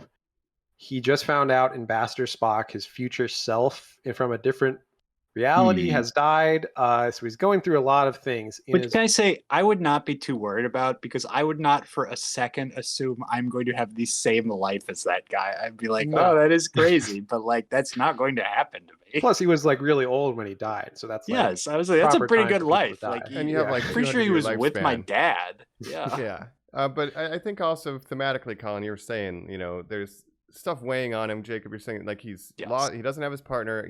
That Spock is gone, and then he's like, well, what am I? If I'm not a partner, if I'm not living up to this legacy of great Ambassador Spock, what the hell am I doing too?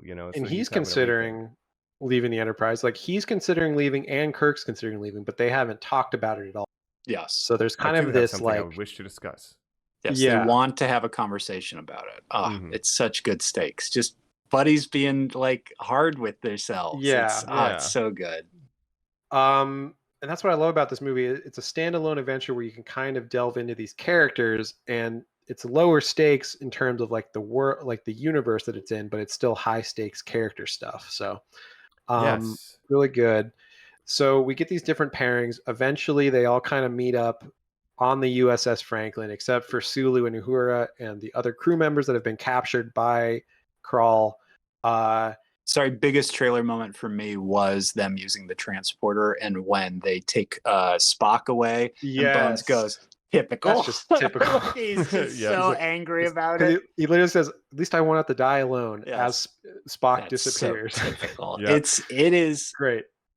It's just Great got good stuff. jokes. This movie's got good It jokes. does. That's the comedic, timing of Simon Pegg, and him and Yes. Jayla are predominantly trying to repair the ship because she's like, "Why do you Yes. have that on your uniform? My house has got that. Like, can you fix this thing? I'm trying to get the hell out of here." Montgomery's like, "Great, us too. Let's work together. Let's get Montgomery out of here." Scotty. Yeah, Yeah. Montgomery. Montgomery. They're trying to fix up Scotty. the USS Franklin because they need a ship to get off this planet. But also, of course, they need to rescue the captives of Crawl, the other Mhm. Enterprise crew members. before they get hooked up to the tubes. Yeah. We So they learned designed the whole Jayla's plan. dad was taken and, I guess maybe turned into one of these fucking things. It would seem Yeah. that that's possible, or just drained for Or Crawl. just drain. Yeah, for- or just, life They don't look energy. totally So dissimilar. Maybe vampired. that's a similar species. That's why Yeah. he looks like that. We potentially. already have had a Star Trek movie with vampires in them, by the way. We did I do want to that. talk with about Star that Trek. later. I on purpose. I have a point, but yeah, more vampire.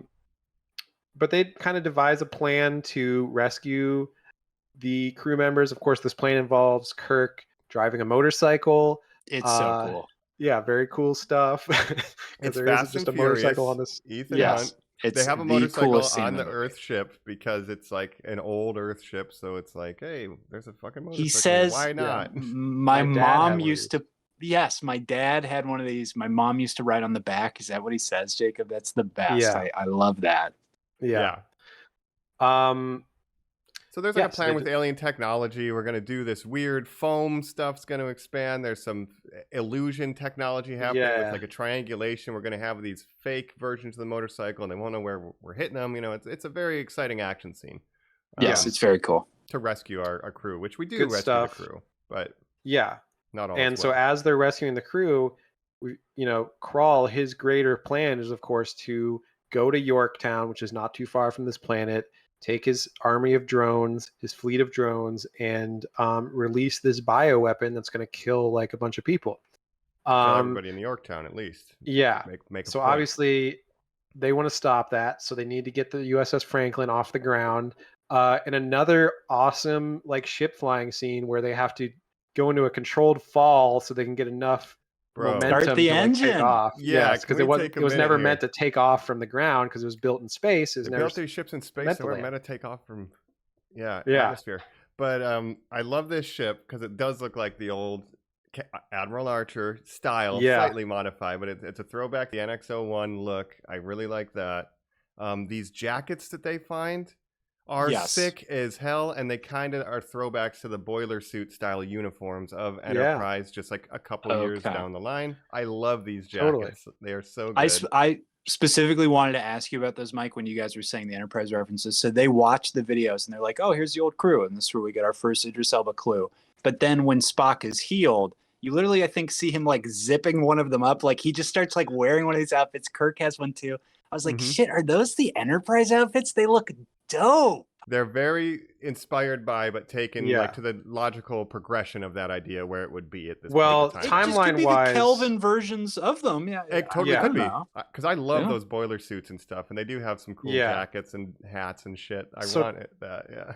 Timeline wise with Enterprise. So Enterprise takes place pretty much right after Starfleet is like it's the first flagship of Starfleet, right? So I think the Franklin is a few years just before Starfleet is formed, right? No, Is that Enterprise is not Starfleet. it's The not. series Enterprise, that ship is the first human ship that's warp capable that goes to explore. Yeah, but I think it's still And And that's Starfleet some rap. doesn't What did you exist guys call it before- again?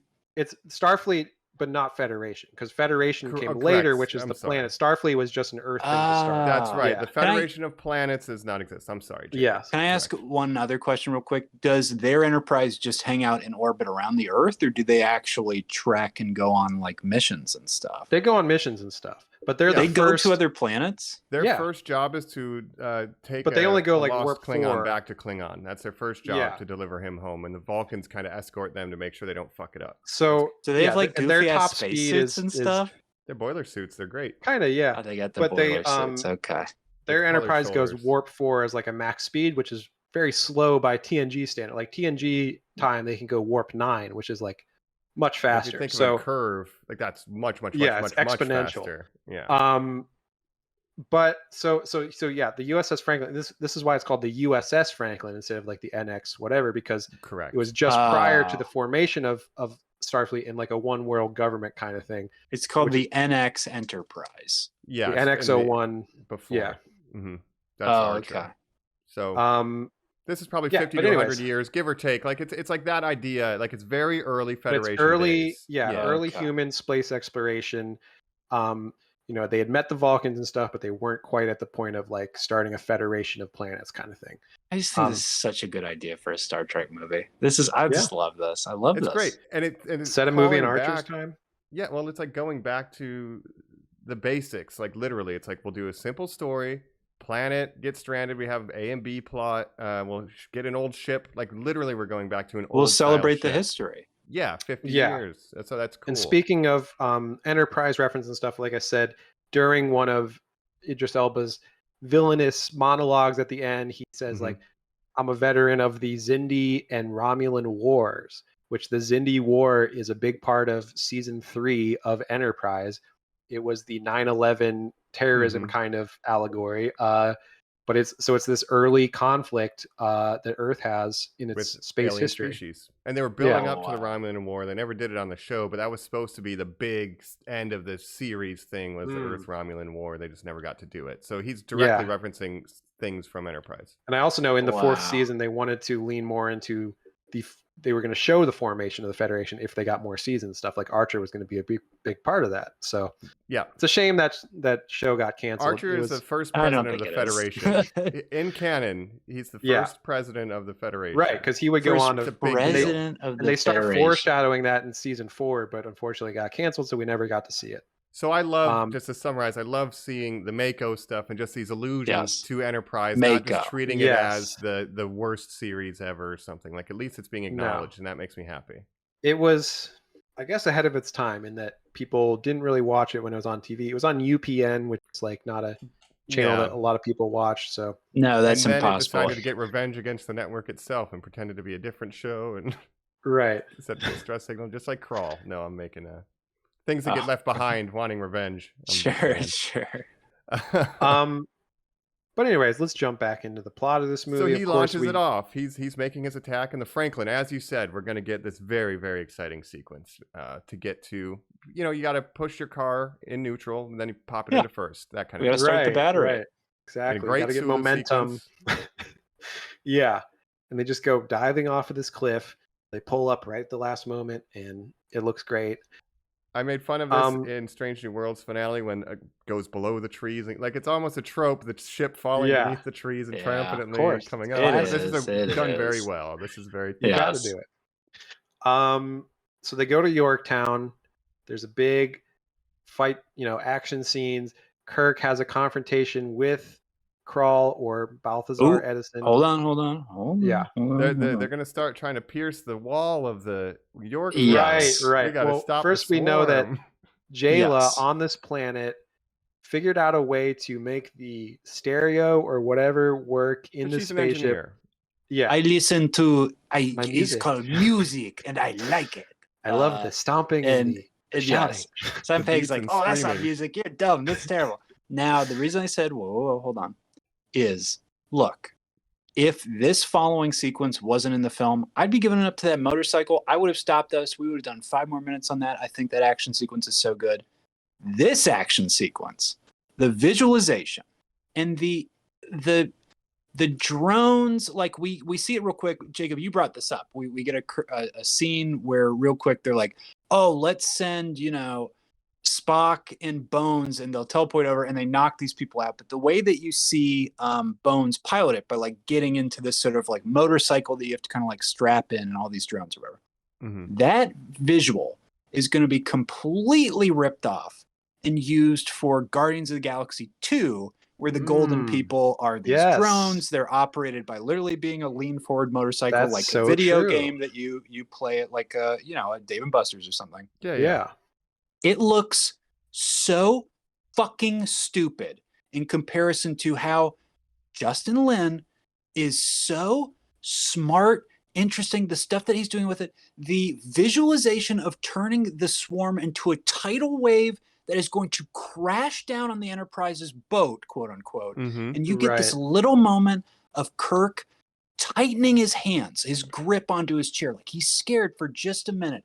And then the hit it, the song that is this franchise pumping, the little smirk and him going, that's a good choice. I like that song. It is a perfect culmination of everything is firing on every cylinder. Incredible visuals, incredible stakes, one-of-a-kind sci-fi stuff. Like I think it is one of the best action sequences in the last 10 years in a blockbuster movie. I think it's awesome. I just want to say, they surf the wave. They visually surf the wave. The water number one was lost, but I love that you keyed in on that. Yeah. Justin Lin, obviously, he's very good at shooting action involving vehicles, we'll say. And also, this music, of course, this classical music. Do you think Kirk, when he heard it, he was like, I used to listen to that when I was joyriding in my stepdad's convertible. It would be a cool way to kick off this whole franchise. What's great about this, too. Kirk? Yeah, we needed a Nokia ringtone callback. Otherwise, using this song in particular, it feels like Justin Lin in this movie is like delivering on the promise that J.J. Abrams made of a new Star Trek that works. Yes, this is Yes. Not cringe. It's cool. Also, you got Anton tapping his feet at one point, like while they're doing all this. It's Mike, great. it is him saying to the producers, "This is cool. What you guys make is cool. I want to make this too." And then being like, "Oh, I guess what we make is cool." And to say one other thing about this, so the reason they're playing this song, of course, and this is a very Star Trek thing that I like a lot. They have to use their brains. They have to figure out, how can we stop this swarm? Well, they're like a swarm of insects. Maybe they use a hive mind kind of situation to control these drones.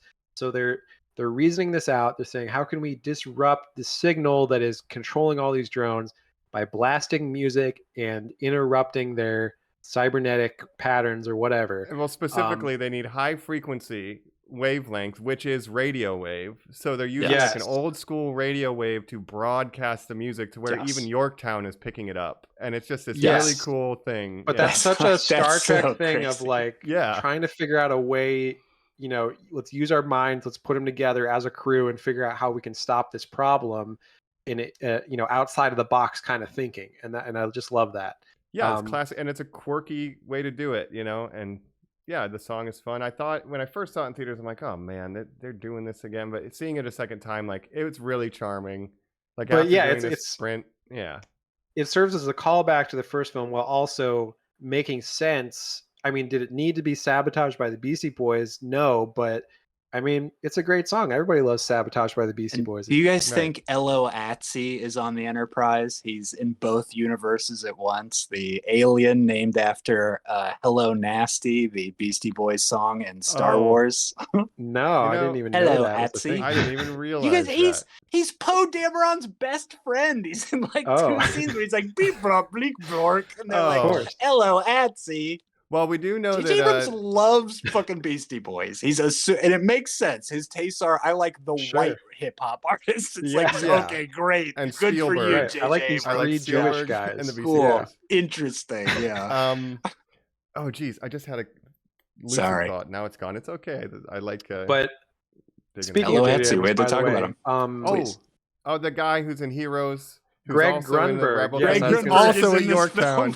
Of all the movies, to be in, he's in the one that J.J. Abrams didn't direct, but he did produce, of course. But Greg Grunberg, someone that J.J. Abrams always puts in his movies for some reason. And isn't his name like Pork Fat in Star Wars? His name is like Fat Waxler. Is his name Fat Waxler? Is Wax? Geez, I think it's Fat Waxler. Mike. I hope so. I mean, that's a great callback to George Lucas naming the more portly guy Porkins, which is Porkins. Is his name Pork Waxon? It might be. I'll find it while we get through. But it's just funny. I think it's Fats Wax. Yeah, I can't. I gotta look up his name. I'm trying to get there, but I'll just put this out while I'm looking. I wanted He to dies know in there this was one. one crew member that has the last name Han, just to continue the idea that like Ah. that is all connected to the Justin I also Lin want to universe. I would like shout that. out Shora Agdashlu, who plays the Oh, of commander course. of Yorktown. An We Iranian have a actress. message coming in. Yeah. Yeah, Oh my very God. iconic, sort of raspy voice. She's in The Expanse, a Mhm. great sci-fi show that Oh, I sure. love. Yeah, so it's good to see her. And her name is Commander Paris in this movie, which leads me to believe Oh, is she like an wow. ancestor of Tom Tom Paris or something? Paris's mom? Yeah, or grandmother. Kind of, but they don't really look alike, so I don't know how that Grew up works. in But San Francisco. It's an interesting Um, concept. I Tom must Paris grab is a my very son, white Tom. guy with blonde hair. That's right. Well, he's got a Yeah, cosmic key in his hands. He's helping Dolph Lundgren save the universe. Yes, yes. Yes. Snap Wexley, by the way.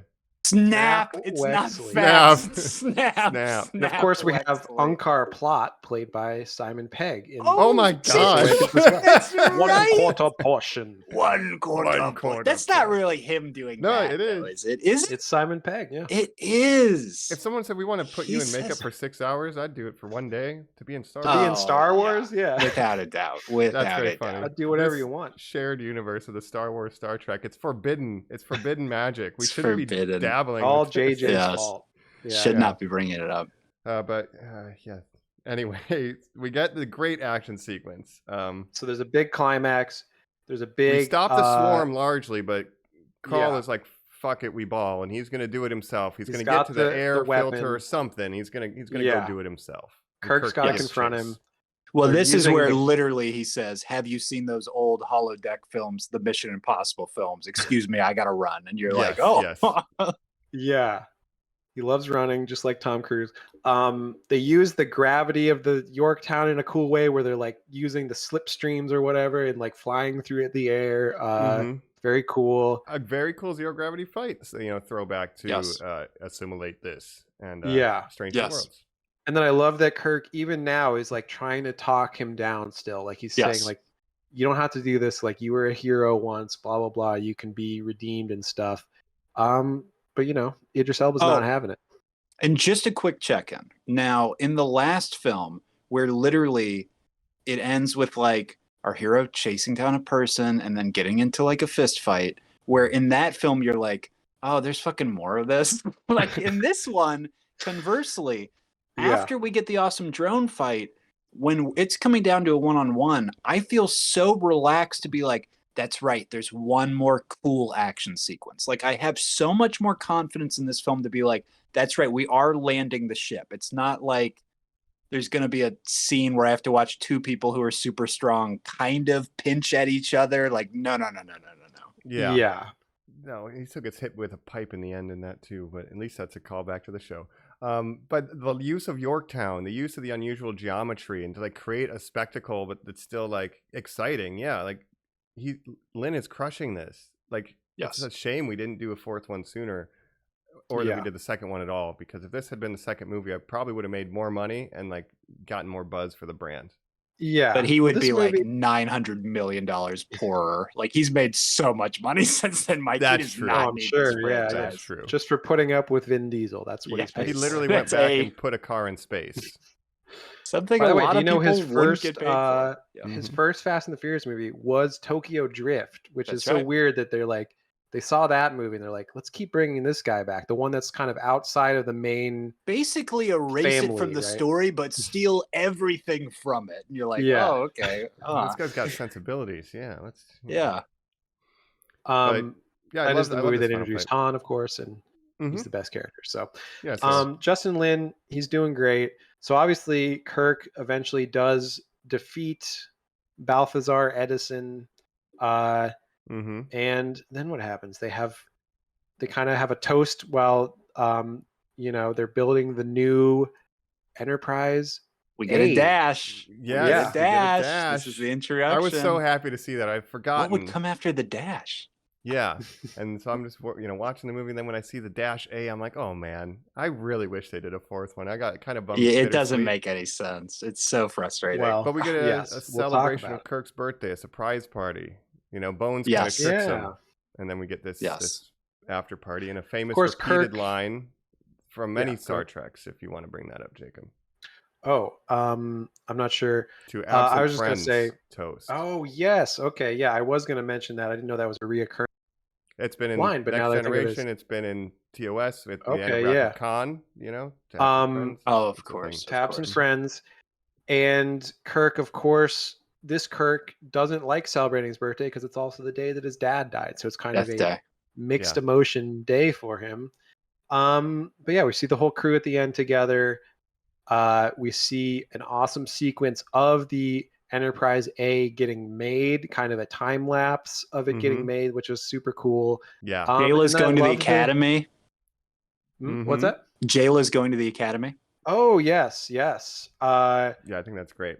And I love the way the A looks when we see it at the end. It's super cool. Mhm. Would love another movie with that as the Enterprise, I guess. So let's talk themes real quick, and then it's going to be probably Wrath of Cobb. But I mean, real quick, I love this movie. It's my favorite of the three. Love it. Obviously, I'll give you my rankings. Yeah. What do we have, Colin? You kind of break down like we have the thought of being left behind as one of these. Right? Yes. Yes, this big fear of being left behind, aging, Questioning of your course. place in the universe and questioning kind of your career or your life choices, right? Sort of a midlife crisis, but more like a It's not a kinda, quarter life crisis. No, but yes, I think that's more fair. It's kind of that point where you hit 30 where you're like, are my friends always going to be around me? Don't they have to kind of go start their lives? Mhm. And have I started my life? Question mark.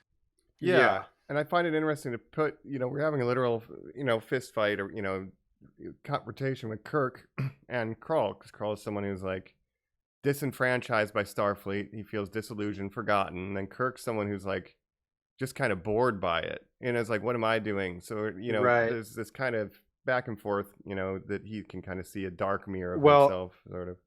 And if you think about this Kirk, he's gone through a lot of crazy shit. Like in the last two movies, he was like promoted and demoted a bunch. His mentor died. Like the admiral of like the head admiral of Starfleet turned out to be evil. Like all this shit. Like Vulcan got Yes. destroyed. A lot of crazy shit has just happened in a few years of his life, basically. And now he's on this deep space mission where he's feeling the monotony of everything and the repetitiveness, and he's like, this is not exactly what I thought being a Starfleet captain was going to be like. Well, and finding satisfaction, because Balthazar, as a former Starfleet captain, could not find that. And Kirk points out to him at the end, we have peace because you fought for it, is sort of the last line he says as they're speaking to each other. And it means nothing to Kroll. Right. And we do know that the planet, it's surrounded by some space nebula that you can't transmit in and out. So they were completely dark. They couldn't get any signals to Starfleet, so there's like a natural phenomenon that prohibited Starfleet from finding them, even if they were looking for them for all this time, Again, kind of some Khan vibes where he was left on SETI Alpha. This is SETI Alpha 5. Yeah. I mean, and again, the sort it's of a better Wrath of stilted Khan, pronunciation. I think most of these guys, when they get these parts, are told, like, if you're into the villain, you should really check out Wrath of Khan, by the way. And they all kind of go, I'll do that. Another trope of someone reciting Shakespeare in a Star Trek movie. Spock, when he's injured, he quotes Shakespeare, which I thought was interesting. Hey, nice. What the hell does that mean? What's your favorite color? I don't think Spock, though, would have categorized Beastie Boys as classical. I think he would have known better. Classical music. But to them, it is classical because it's so far in the past. It's like, ancient history, basically.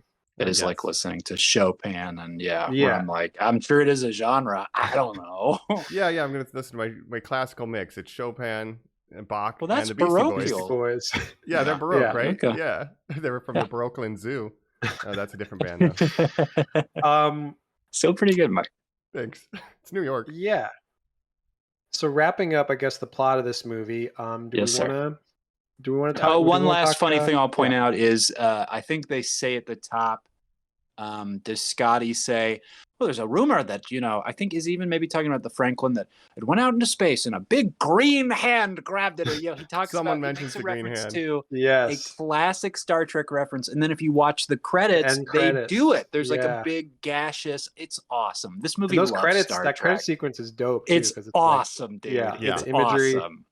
And then they end with the classic lines that they recite, right? The that the captain Space, the traditionally final recites. frontier, yep. But it's the whole crew, line by line. doing Yes, the different yes, lines. yes. So that's great. They just needed the signature thing where they all sign. Yes. That's probably the last time we saw each of them trade off a line of it, right? Yeah. Yeah, I think so. I don't think that's been done. But yeah, I think that was great. Yeah, well, It's really good. Yeah, I think it's really good. We'll probably talk more as we do our full list of our rankings. So I think now it's probably a good time to hop into the Wrath of Cobb quiz right after this. Let's do it. Let's do it. We're back here on Normies Like Us, where we're about to face our own little Kabayashi Maru. That's right. It's the Wrath of Cobb. Test. You'll never be able to solve this. Hand me a batleth real quick. This is where I fight Mike to the death, right? Yes. Oh yeah. I want to do it with those Vulcan spades though. Yeah, sure. Yeah. That's right. A kitlith? So, what is that called? A kata or something? You got maybe? that right. That's incredible. Is that right? No, I sure, couldn't tell you off the top of my head, but before I jump into the final Wrath of Cobb, I just want to talk a little bit about the development of a fourth movie after this movie. Please. The different iterations it's gone through, because I did a lot of research in reading this and I was kind of amazed. So I just thought you guys might find this interesting. I didn't know how to fit it into the format of a quiz, so I'll just give you the facts. I remember one big one that I will shout out when you get to it. So please go right through. Yeah. Well, so obviously this movie came out in 2016.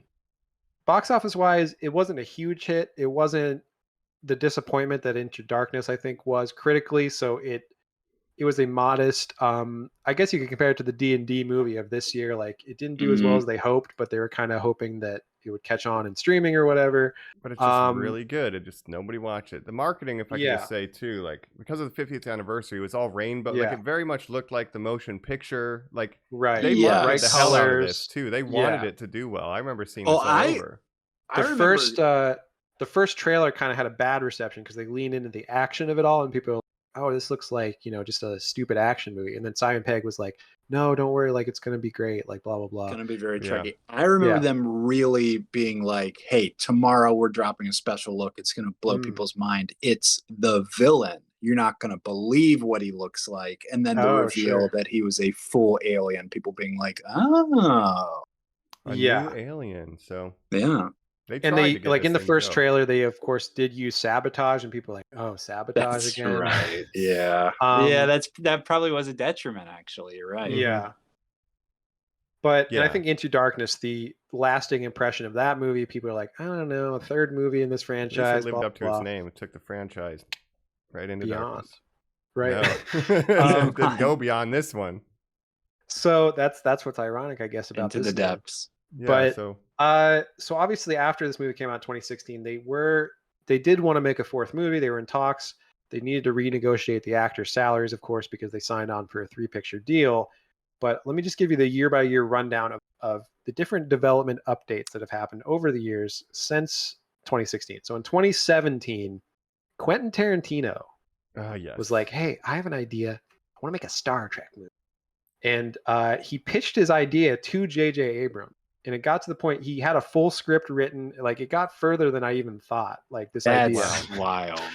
And I did read a little more about what his idea was, and it's a whole planet. It's just giant feet people. They got big feet. They're out. Bare feet everywhere. So I had said City on the Edge of Tomorrow. Was I wrong, Jacob? It was. He did want to. It wasn't that episode, but he did want to adapt an episode of the original series, an episode called "A Piece of the Action," which is set on an alien planet with a, quote, Earth-like 1920s gangster culture. Oh, and he called it Pulp Fiction in Space. And this is funny. What does that mean? I don't know, but he wanted to make it like a gangster movie for some reason. And he was very interested in the idea of the original series because he loved the original series. And he wanted to make this movie with this cast be a direct prequel to the original series.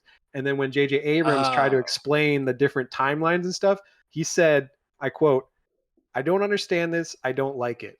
And then J.J. Abrams said, "Okay, you can just ignore the alternate timeline stuff." So he literally wanted to make it wouldn't hold tie your hands. I mean, he can do fucking whatever he wants, basically. Right. But just trying to explain to Tarantino that like this Kirk isn't the same Kirk that Shatner played. Like he was like, nope, don't like it, don't understand it. He doesn't appreciate what I call the great solution. The fact that these screenwriters really do what I thought was a Herculean effort.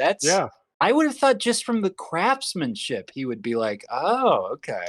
He just wanted to make an original series. He just loved the original series, and he wanted to make a movie with this cast. Yeah. So obviously that didn't happen, but he had a full script and everything. As you know, in 2017, he was like, I want to direct.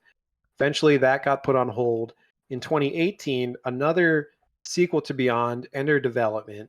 Now this is interesting. Negotiations with the stars Chris Pine and Chris Hemsworth fell through. Okay. Now, this is my assumptions, but to me that means they were doing something with time travel where Kirk was going to team up with his dad somehow and was going to have Chris Hemsworth. That's kind of interesting. Generations basically, and this is the one I was aware of. Now, my opinion, Jacob, also leans positively towards that. And we should say, when we're talking about these like contract renegotiations, it's like, yeah, Zachary Quinto's like threatening to like go to the Heroes revival or like another season of American Horror Story. But you do have Wonder Woman knocking on the door of Chris Pine saying like, well, you know, you could come here. Superheroes have entered the mainstream. Like there's a reason Star Trek Beyond is not the biggest thing at the box office. Yes. And that's because Chris Hemsworth, who abandons this franchise after 10 seconds on screen, goes on to be a super mega star in a different genre. So to look at that and go like, well, let's just bring that guy back. That does make sense to me. The marketing would be very easy. It'd be like Hemsworth and Pine teaming up, 2 generations of Chris. Taika's directing it. You're like, no. Yeah, I can see it now. For 2017, that would make perfect sense. 2018. It would. The T doesn't stand for Tiberius. It stands for Thor. You are a son of Asgard. It stands for kicking your ass. Am I on the right ship? Yeah, it's like it's the funny Hemsworth. You're like, I don't know. I like this one. Yeah. It's like the fucking Ghostbusters Hemsworth. You're like, no. But my dad was a goober. Negotiations falling through. Hemsworth apparently said he didn't like the script, so I thought that was interesting. Like he just said the script wasn't very good. So sure. But I'm sorry, but Men in Black International, he was great. His diamonds. He just wanted to team up with Tessa Thompson. Yeah, I just wanted to hang out with they'd Tessa never Thompson. done a movie together, so right. So that fell through 2018. 2019, Noah Hawley is hired to write and direct the new 4th movie. Now, Noah Hawley, most known for the Fargo TV show, as well as he's currently developing an Aliens TV show, like the Ridley Scott Alien franchise. So he was attached to this for a while. 2020, that film was put on hold. 2021, Matt Shakman, director of WandaVision, and now making the Fantastic Four currently, was hired in 2021. That film was given a 2023 release date.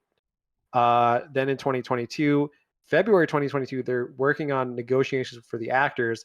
By August of 2022, Shakman leaves the project. The film is removed from the release schedule.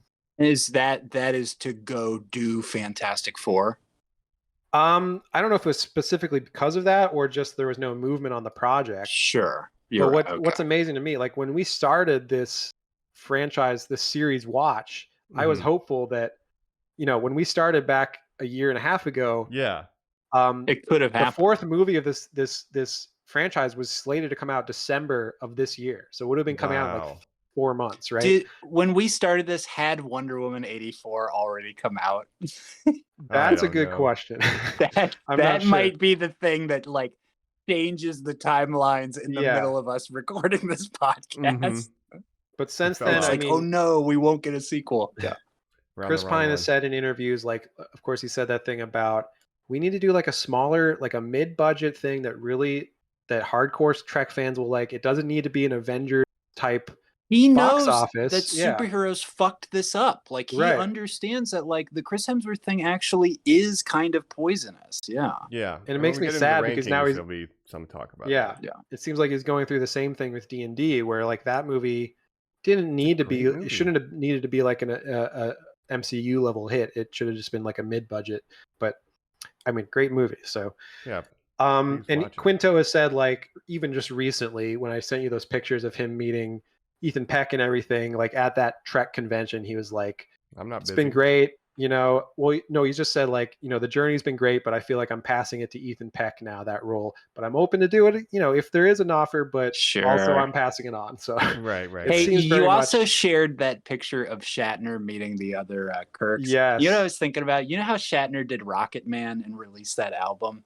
How has he not done a spoken word performance of Sabotage? Yes, Oh you should my absolutely God. do that. That's He incredible. did make Planet? Shatner made a documentary a few years ago. This was during The kind of the Captains. height of the Pine movie era. The Captains, that was featured like every Star Trek captain that had headlined the show, plus Chris Pine, and he would just have interviews with the different people. How Very great is it interesting. sitting down and Yeah. talking to me, William Shatner? How honored That's are you? basically him and Chris Pine. His interview with Chris Pine is like Chris Pine like, let me just give you some compliments, and Shatner's like, oh, that's great, I love compliments. Yeah. Hey, do you think So- you'll ever go to space with Jeff Bezos? I think I will. Right. Yeah. So as of, that's the last update. 2022. Ah, It's on hold indefinitely, not on the release schedule anymore, not in development. Actors are not under contract, but hey, it could still happen at some All right, point. so there's an opportunity for they need directors, Yeah. and they need a screenplay. I'm just saying, there's an opportunity. They're going to be negotiating for a while. If we start working on ours, wait till people are Right. getting do it. paid. Let's Of course, do we're it. not. We can The- take We're control. following strike rules, of course. We're Of following course, we strike would rules. never No. work on it until the second we get hired. Now, but Yeah. let's say real quick though, Strange New Worlds, they just announced, is going to air on CBS. They're going to pivot because, of course, they're out of programming. They're going to broadcast a Star Trek series Wow. for the first time. But otherwise, Paramount, and Jacob, you brought this up about their financial troubles, but to look at the year they've had, where it's like D&D wasn't the return they wanted. Mission Rise of the Impossible Beast didn't do as well is as they the wanted. lowest Transformers ever. Mission Impossible didn't do well. They're not making $1 billion on any of these. And then you go Is that like, true? Rise to of the look Beast at was them, the lowest it's Transformers now of any of them? it's made Worse less than than Bumblebee. Bumblebee? It made Oh, less wow. than Bumblebee, Mhm. which is That so sucks. heartbreaking. But when you look at them and say like, well, you need to spend a bunch of money and do a 4 Star Trek film. To them, it's like, nobody's seeing any of our shit. It's like, what do you Yeah. want us to do? But if your budget isn't 300 million, then you don't need to Yeah. sell 300 million at the box office just to break even. Like, you could make a $150 million movie, Star Trek movie, and then if it made Yeah. 300 million, then that would be a hit. I'm starting to think that maybe the executives who are getting paid a shitload to run these studios don't know what the fuck they're doing. Yeah. No, I they're all think, tech bros. Yeah, I think you're right. I so- mean, the way they've handled this strike kind of proves that they don't know what they're doing, and good, because I hope that they all fucking fail. Oh, burn the whole industry down. Yeah. If we just have to restart go us. back to indies and Kickstarter, fuck it. Right. Yeah. So that's the many iterations that the fourth Kelvin movie has gone through. Different people have been hired to develop and later fired or released from their contracts. So who knows what's going to happen? I would love another movie with this cast.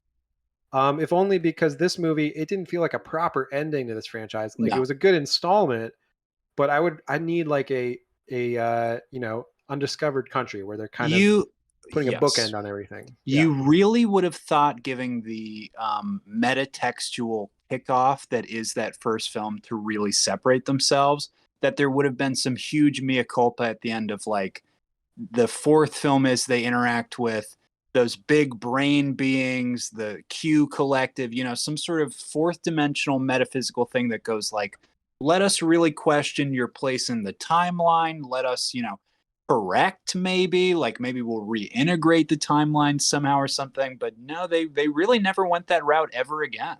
What this did, if we never had Into Darkness, then we'll get to the quiz, I guess, is it takes their step into their own territory, and it ends with the Enterprise A, a brand new fucking thing, for them. And it's like, now this is where we're at. This franchise is a whole new set of adventures, and anything goes now, but we just don't get that. Yeah.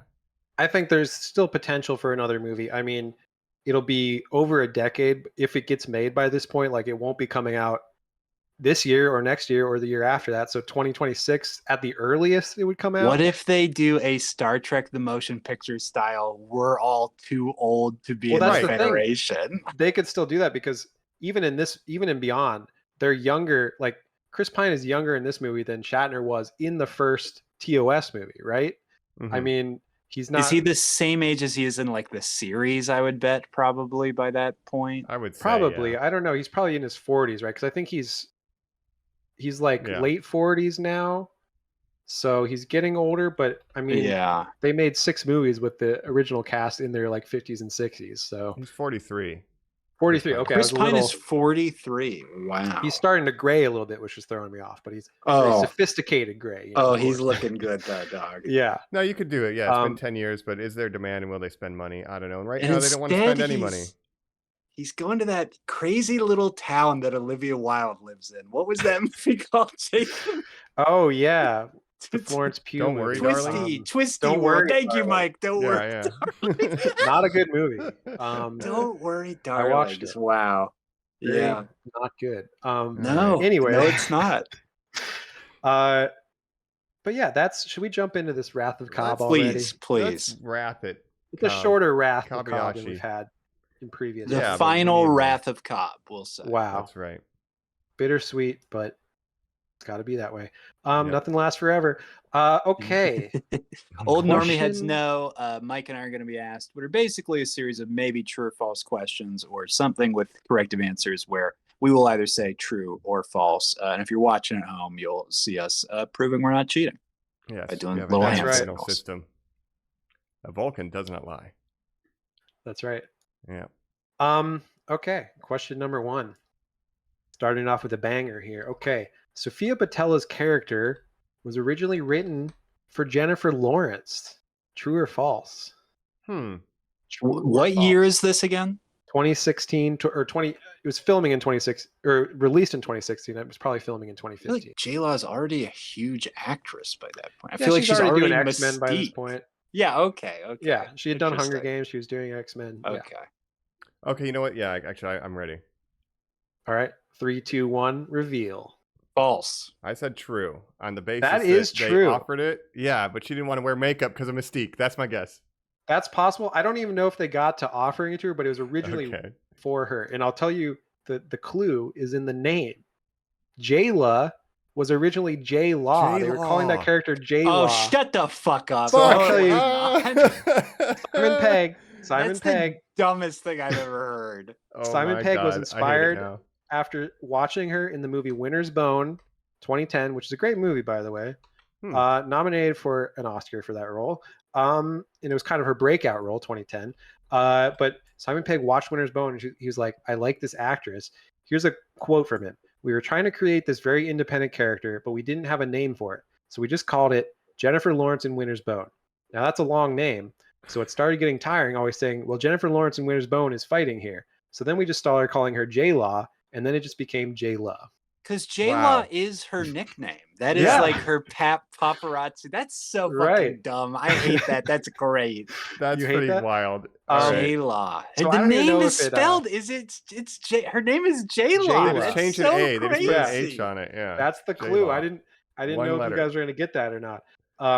But I don't even think they even got to the point of offering her the role, because No. by that time she was a bigger star. Right. not There's gonna no wanna- way. Yeah. I just figured she'd be like, no prosthetics, but Simon Pegg that's what- wrote it yeah. specifically for her. Yeah. If she's a funny. hot blonde woman, I will do it. If she is anything else, not a chance. Yeah. Well, yeah, as we Mystique know was from very X-Men, human as those series went on.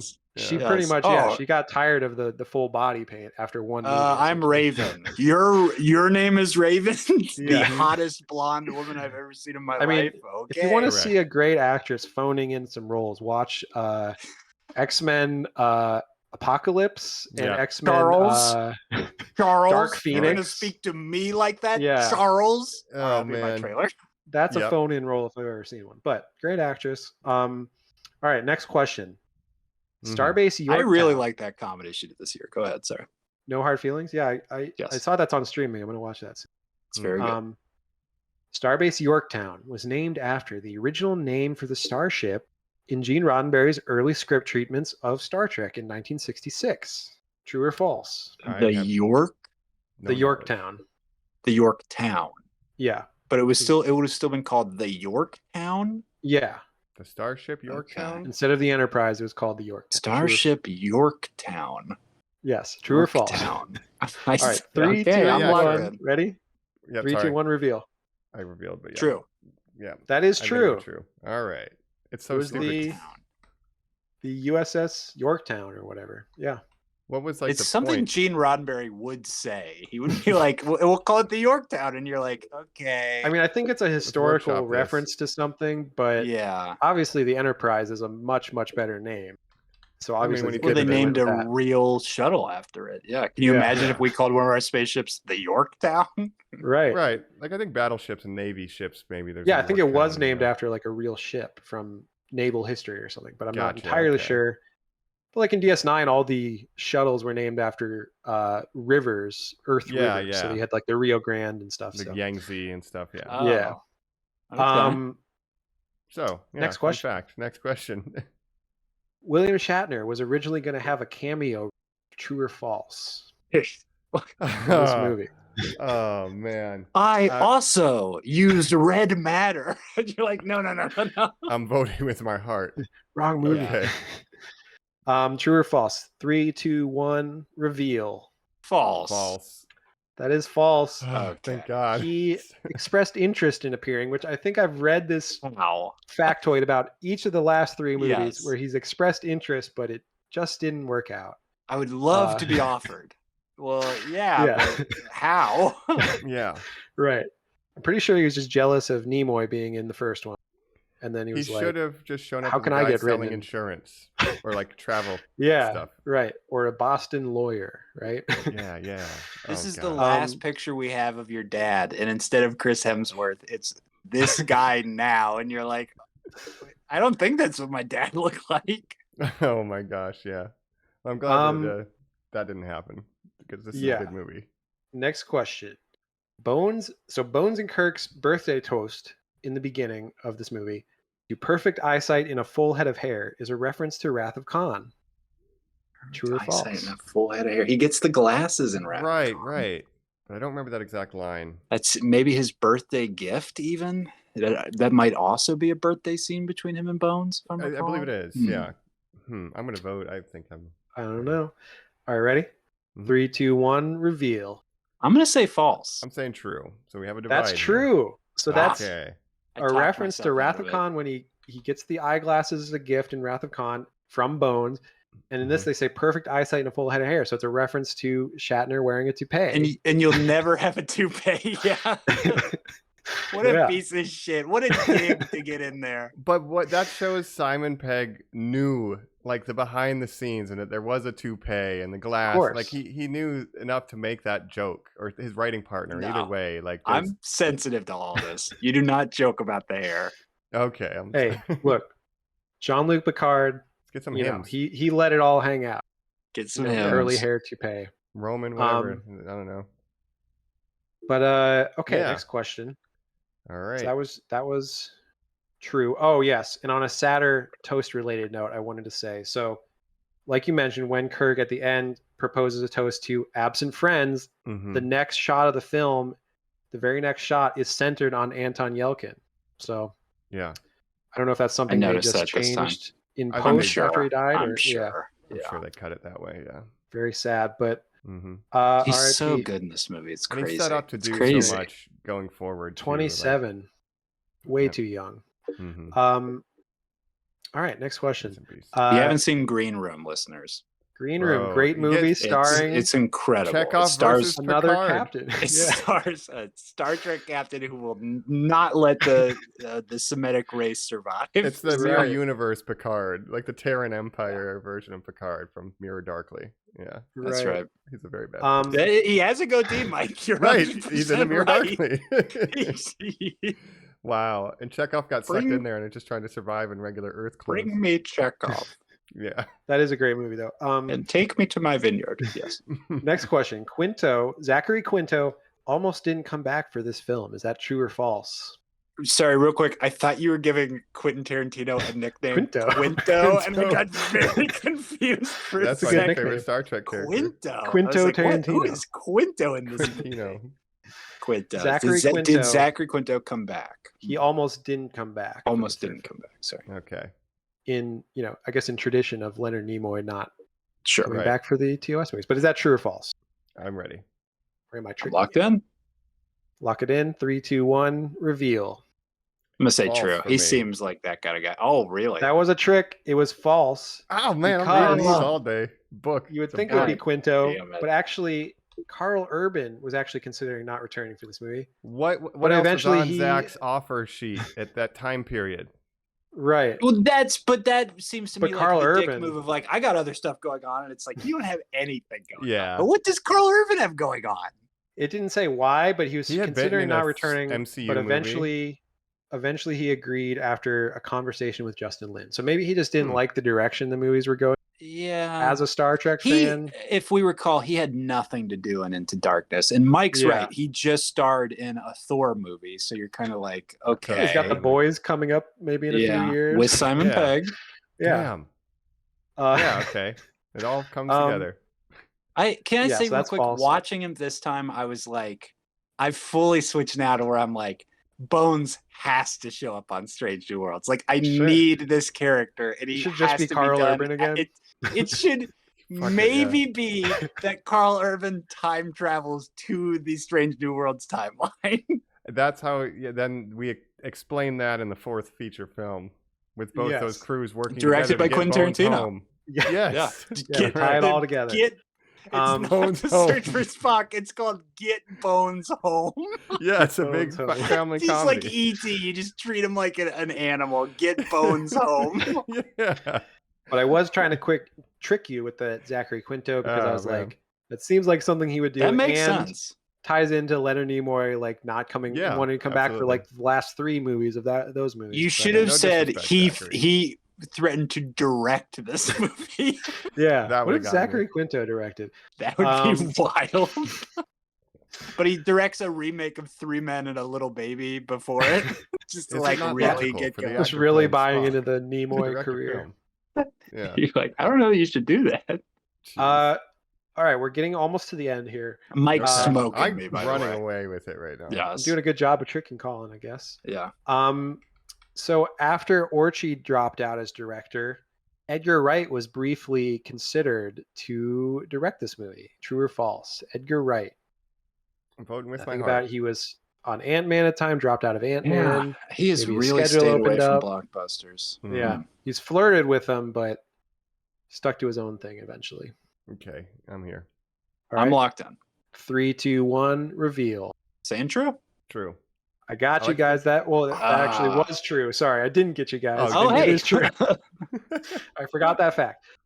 Yeah, briefly he was attached or considered before they had a kind of a pool of like 5 or 6 names, and Justin Lin was eventually one of them. So yeah, it just didn't Right work out on. with I Edgar think Wright. they made the right choice. I do absolutely. Yeah. And Jonathan Frakes was interested in directing this movie as well, as a sort of another reoccurring thing. I heard you're looking for a Star Trek director. Hey, Yeah. Jonathan, we didn't let you direct your last one. We're certainly not letting you direct this You last. need somebody Although to he's step had a over good, into the director's chair. Yeah. He's had a good career directing episodes of different shows. He's directed episodes of Discovery, Strange New Worlds, The Orville, Enterprise, like ever I since. don't think But he those should are be well-oiled directing the Orville. machines. That's Yeah. like a factory at that point. But he You can just do gotta TV. show Yeah, up. I He's don't done- know. He's even done The Orville, and he did Those Old Scientists was directed by him. So Those old he's good at TV, scientists. but maybe not. Do you guys remember Yeah. when he used to host the TV series Ripley's Believe It Of or Not? course, Yes. yeah, that 100%. montage Where he would just- on the internet that's kind of gone Oh, viral since. You're of wrong. saying That's just false. like- wrong. We That's made that wrong. one up. That's- Just a montage of all his lines. It's And like, like, it's yeah. to me that just used to mean like my brother and I are desperate on a summer day home from school trying to find something to watch, and we're clicking past Jonathan Frakes going like, his hands were this big, and you're like, Yeah. like Sure. no, like get away. Yes, I love the montage of that meme has become like when you catch feelings and she doesn't like you. It's like, nope, you were wrong. That was a lie. Yeah. Yeah. Think again. Yeah. Anyway. Yeah, great Definitely stuff. should have had him direct that. So that's the end of the true I don't false, but I know. have one extra credit question. Now, I Okay. think Gotta be Mike is worth winning 10. this by a I'm couple. running away. But Yeah. just for bonus credit, this is not a true or false, but I want to see if you guys know the answer to this. J-Law. J-Law. And this Nice. is a question about our series, our Trek Through the Stars that we've done over the past so many months. Can you guys tell me the month and year of the first movie that we covered, the Star Trek The Motion Picture? Do you know what month we did that in and what year? What month So- and what year? 13, and I won't make we've you say the day. definitely skipped months, so that's Yeah. what makes it like much harder. But how many did It's been we longer skip? than 14 yeah, it's been with longer than a skip year and a months. month. Yeah. So 23, 22. Okay.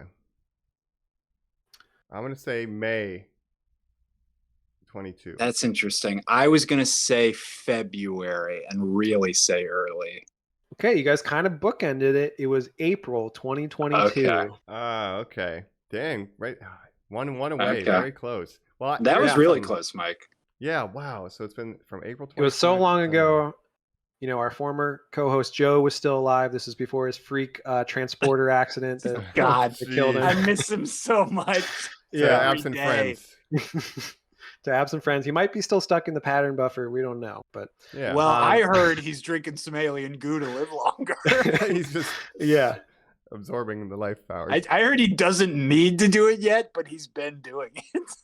It's just kind of his Just thing. for fun. Yeah. Well, Jacob, also in this moment, I have a piece of trivia that I would like to Ooh. ask you guys a question, so you get to participate Wow. this one time because I didn't know if it was going to come up. In What a this, and I didn't want to surprise. say it. So Okay. get ready. The ship, the USS Wrath of Mike. Franklin. Yeah, the Wrath of Mike. The USS Franklin was named after Justin Lin's father. True or false? Oh, I think that is true, right? Oh, Frank Lynn? Uh-huh. Oh, Is that Frank what it Lynn. is? It's true. I'm gonna it's say true. It's I was true. gonna say, is it I may have read Franklin that in my Lynn? research, but Franklin, should've the put that in the quiz. USS Franklin. That's funny. Yeah, so it's funny. It's kind of a pun, and he said like his dad kind of introduced him to this stuff, and he's like, "How cool is it that I Sure. can name it?" But it also sounds like an old white president, so it's kind of funny how like he just snuck it right in there. Yeah. It's me, Franklin. And- I love Frank it. Can I Lynn, say that's something real genius. quick just about Justin Lin? The fact that none of us on this episode were like, well, you know, what's this guy's bona fides? Like, how does he prove that he's a Star Trek, blah, blah. I don't think you need that at that creative level. I think the person writing the script and in charge of all that stuff, you need to be a Star Trek super fan. But then Yeah. you should get these outside people like our beloved Wrath of Khan director, Nicholas Stoller. Yeah. Was that his name? Nicholas Did I Meyer? get that right? Nicholas Meyer. Nicholas Meyer. Who's Nicholas Absolutely. Stoller? Anyways, but Nicholas Meyer who comes in and then is like, I will take what you did and figure out how to make it completely digestible by everybody. And I Mhm. think Yeah. that's what he's really good at, Lynn. So This really is the Wrath of Khan remake. Like, Yeah. it's great. Yeah, I think he's a good journeyman director, kind of like, I don't want to make that sound like an insult. Like he can No. take a franchise and make a really good installment of it. You know?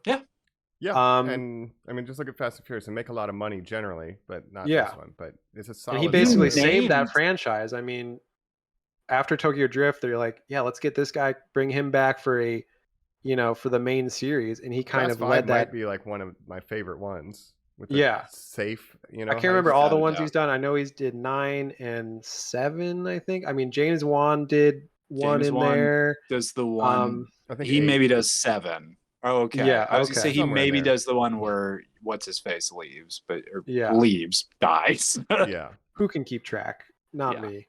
But, Uh, that was a great quiz. You know, That was and great, Doug. and the Thank you era. for putting those together. So we've was been a lot on of fun. journey.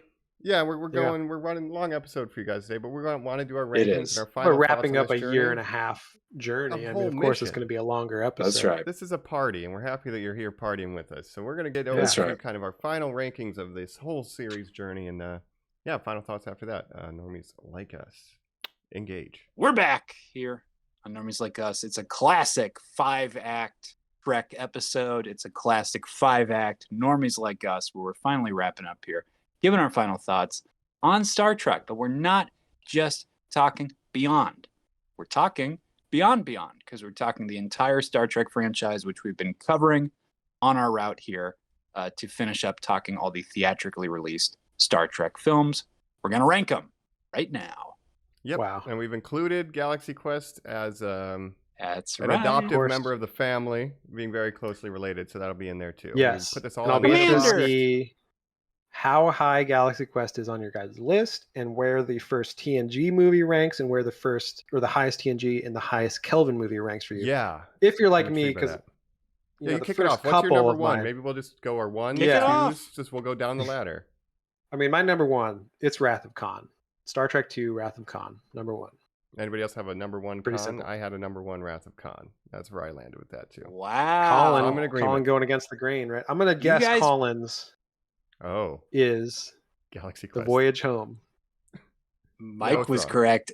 It's Galaxy Galaxy Quest. Quest. Galaxy Oh my Quest, God. number one, the best Star Trek movie. Come on, guys. But Wrath of Khan's up there. What has you guys putting that as the number one Star Trek film? To me, that's just the quintessential. I mean, look how much we've talked about it with these other movies paying homage to that movie. I mean, it's iconic. It kind of changed the whole course of the franchise for Star Trek. I mean, it's the one thing that pretty much saved it after the show being canceled, motion picture being kind of a box office dud. Lukewarm. Yeah, Wrath of Khan came out. Everyone loves it. And Star Trek is a franchise to this day because of that. And look how the Kelvin movies and other movies have kind of borrowed themes and plot, elements and stuff from Strange that New movie. Worlds So, has done it too. yeah. That's kind of where I put it. Like, I had to be respectful of the other 12 movies in this franchise, that it had to be a Star Trek movie, at least at the top. And I think Wrath of Khan is just so sophisticated, and it has such Interesting. like an impact on the franchise, as you said. And it's Shakespeare. So it sounds like it's the best yeah. part of TOS crew media original cast that's ever been made, I think. your number two is Galaxy Quest, Oh no, that's not true at all. potentially. Oh, okay. I just said I couldn't put it at number one. I was interested. Colin, I thought Yeah, why Galaxy do you Quest put would be it pretty down at high. number one, Yeah. Colin? I would like to hear your. I think it really comes down to It's a love letter. It's a love letter. It's what Brent Spiner's saying, where he's like, it's the Star Trek film that doesn't exist. Like, it's the one. It nails it. It skewers all of us. It's maybe the reason I like this whole franchise. I definitely saw it before all this other stuff, and it makes me think about the people I love, laughing about the thing I've come to love. Sure. That's great. Yeah. Got It's a your favorite place it actor, holds Tim in your Allen. life. Yeah. His opinions on politics are mainly what I'm there for. He's my North Star for that kind of stuff, and Last for man turning standing. in people who sell cocaine. Yes. I've always been on his side with that. Narcs. he's a Narcs snitch, are and my you gotta love favorite. You that. have to snitch on your suppliers. That's right. So yeah, All right. Well, interesting. Number I two. will It is, say- Jacob. number two. Well, I'll say my top three. They're all TOS movies, and my number two. It's a toss-up between these two. So can I just give you my 2 and 3 together because they're kind Please. of 2A and 2B. Yeah. So it's Voyage Home and Undiscovered Country. 4 and Love it. 6. Love For it. the classic, even treks are good, odds are bad. 4, love the whales, Yep, of it all, the time absolutely. travel. Star Trek 4. And then Undiscovered Country, I think, is a great movie, about diplomacy and the Klingons and stuff, and the return of Nicholas Meyer, and I think it's a lot of fun. Now, Nice. Mike hinted at this up top, but 6 was the one where I was looking at this list and going, what the fuck happens in that movie? Like, what? Yeah. Oh, what really? And can I ask you guys, is that the one with David Bowie's wife? Is Amon in number 6? Wait. Or is that 5? No, that was that's 6 because they go to Yeah, the prison. Yeah. the They go to the Klingon, prison planet. yeah. She's the shape changer. Yeah. Okay. Yes. Yep. That's also the one with what's her name? Sex in the City. Kim Cattrall. She's got those crazy feet. Oh, Yeah. geez, Yeah, I would put that up there. Jacob, The Whales is one of my favorites, and this one Mhm. as well is absolutely one of my favorites. I Yeah. feel you. Those are great choices. I had to LDS, go they're very fun. TOS top 3 because I think the Wow. TOS movies overall much better than TNG movies. As much as I like TNG as a show, the movies we can all agree were a little weaker. So TOS So top here's 3. where I'm at.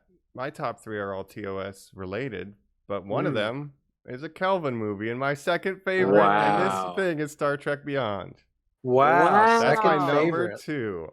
I think it's the one that I Wow. could have, like, besides Wrath of Khan, I would have the most appetite to just watch randomly. I could just throw it on, and I think I would like it. Same thing with Wrath of Yeah. Khan. So that's my 2. I don't know. Voyage Home. Voyage Home. Pretty I know good. LDS and stuff, but yeah, LDS. we'll find out where it ranks for me. But Yeah. yeah. But Colin, what's your 2? Well, I want to hear your 3 right after this because, Mike, Yeah. I almost wonder if we're exactly the same if I took Galaxy Quest away. My number gonna 2 is guess- Wrath of Khan. Oh, okay. I mean, come on, it's the classic. My Yeah. number 3, Star Trek Beyond. It's a little film we talked about today. So- Doug. I also Wow. have a Kelvin in my top 3. Gotcha. Okay, look at You that. guys both yeah. have Beyond higher than me, but I have it pretty high. I think. Do you have any other Kelvin film above Beyond, Jacob? No, it's my favorite Kelvin So this film. is the best Kelvin. Okay, so we're at Yeah. least agreed on that. Yeah. This is the best Kelvin. Yeah. And we think Khan is the best TOS film, Yes, 100%. and Galaxy Quest is Across better than the all, board. according to Colin. So Yes, should we just That's right. do we want to go number by number for each of these, or just kind of No, just maybe start group reading them off together or now. something? Just go. Yeah, I guess crazy. so. Yeah. Yeah. Well, but 'Cause what it was might your take a number long 3, time. Mike? What, Oh yeah, what my do you, number what do you 3. have Sorry, right yeah, my number 3 is the motion picture. A little boring. now? The V'ger. motion, the motion picture? picture. Let me paint a picture for you. After That's watching, surprising. after Better not watching be a all of still these, picture. Better be in motion. Go ahead. yeah, after watching all these, and even the Kelvin verse, and the way we get into CG and the ships, and there's just something about how chill and the ship porn, building those models, some of those Yeah. beauty shots of that thing, and just the craft, and like there's just something about it being boring, and it's like a Star Trek movie that they were willing to release that is boring and very Right. Star Trek, and it's just important for like the craftsmanship, I think. Sure. And it was true to its roots, even if it didn't hit with like major audiences. It's just something important about Well, that It is very it is surprising. the to me that you ultimate have laser that. light show, and I was thinking Yeah. about it the other day. Jacob, you were doing something recently where you saying you couldn't pay attention to watching something, and in my mind, I kind of thought, the ultimate film to put on when you're kind of in that state Oh, Mhm. sure. would be the original motion picture Yeah. because it's Yeah. just weird stuff happening. Mm-hmm. There's some charm with it. It's a Sunday afternoon, like Yes. lazy day thing, and it's important. It's there's like almost no dialogue, like it's just kind of like slow and we weird. misread yeah. a satellite. Like we misread a Yeah. satellite. Yeah, I So mean, that anyway, scene that's with my number Spock is 3. great. V'ger. Yeah. Mike's putting V'ger above everything else. V'ger. I put V'ger above V'ger. Tim That is I'm very sorry. surprising. That I mean, it's not my least favorite of the TOS movies, but it's not in I'm the top framing half. it from a I'll say. filmmaking film Sure. history standpoint. What I an think it's achievement. important. Yeah. So. Sure. And you love I'll that just- guy who was the production designer from 2001 or the editor or whoever made it, right? What was that guy? Yeah. Who made the ship? I think he directed the movie, right? Oh, I can't remember the name I of the can't director. remember Yeah. at this I point. can't remember. But Jacob, Um, just read the rest of your Yeah, let list. me Just- read just mine off. Maybe it'll destroy make it. through it. sense. That's We can smarter. take And turns. fight for a couple. Top when 3 you hit was one fun. where Yeah. you're like, I know this is weird, but here we go. Yeah. Right. So it's Wrath of Khan, Voyage Home, Undiscovered Country, top 3. 4 is Star Trek First Contact, the first TNG film Okay. on my list. Then 5 is Galaxy Quest. Then 6 is Star Trek Beyond. So my top 6. So I had 3 TOSs. Then I have the best TNG in there, Galaxy Quest, and then the best Kelvin. Okay. Top 6. 7 is Search for Spock. I think that's a pretty good one. Well, that's like 8 we're getting the bottom half. Yeah, like 7. Yeah, I at this love point. hearing it. There's kind of a drop off, but it's Search for Spock. Then 8 is Star Trek 2008. Mhm. 9, you guys are gonna. So there's gonna be some quibbles here, but my Right. 9th favorite Star Trek movie is Star Trek Nemesis. Wow. That's okay. wild. That's That really is- wild. Yeah, that's way It's up for me. Nemesis, then Generations at 10, Star Trek the Motion Picture at 11, Insurrection at 12, Into Darkness at 13, and then The Final Frontier at 14. Wow. So those bottom 5, those bottom 6, they're all pretty bad to me. But Insurrection's the age planet. yes, Okay. Yeah. that's my least Yeah. favorite TNG. Like Yeah. I put Definitely, Nemesis definitely. above Generations and Insurrection. I in my believe opinion. we posed in that episode, would you rather watch Insurrection again or the original motion picture? Right. And I think we were all kind of like, except Mike, who was like, no, I know my answer. Yeah. I think I have it higher than any of Yeah. you. Motion Sure. picture I have pretty low, but I still have Final Frontier, my least favorite, which is the Shatner directed Let's Meet God Yes. one. Yeah. Right. Lava right. Monster. Didn't like that one. And I have that one lower than Into Darkness. Oh yeah, It's they're just not mixed up boring. with this one. Yeah. So that's my list. Do one of you guys want to read your list? Yeah, Colin, I need to make an adjustment, please. Well, I'm going to hit it then. Yeah. I said before Galaxy Quest number 1, Wrath of Khan, Star Trek 2 at number 2, Star Trek Beyond number 3. Now I'm agreeing with you, Jacob. It's all very similar lists. I'm Sure. going Whales. I'm going for Voyage Home, We got a baby. Voyage Home. And I will say, 5. Oh, please go if I ahead. can interject, I originally had Undiscovered Country ahead of Voyage Home, but recently changed Voyage Home to higher because I think, you know what? It's just a fun movie. Oh, Nuclear vessels. Yeah. Nuclear Yeah. vessels. I believe we've talked off pod about this, but to listeners, I purchased the screenplay of Voyage Home. I'm so excited about it, and I finished it recently. Yes. Very good. Nicholas Okay. Myers Cool. is very good, y'all. Sure. It's always the best. That's great. At 5, I've got 6. Undiscovered Country. Again, just a great film. Mm-hmm. Number 6, I have the first J.J. Abrams Star Trek film. Okay. Number 7, First Contact. So I'm hitting some TNGs there. Sure. Mm-hmm. Search Number for 8, Spock. We're Searching for Spock. Great, totally. Number 9, Into Darkness. Number 10, Wow. Generations. Mhm. Number 11, The Motion Picture. Number 12, Hmm. Insurrection. Number 13, Final Frontier. And then we're No. going with the lowest of the low. What would Tom Hardy say? Tom, my friend, I would say put your symbiote away. We don't need him out right now. I have to tell you, you are in the worst Star Trek film of all time, Nemesis. Wow. That is also my bottom entry. Number 14 is also Nemesis. I'm with you there. That's crazy. So you have Into Darkness a lot higher than me. I have Nemesis a lot higher than either of you guys. Right. I'm thinking about maybe dropping Into Darkness now.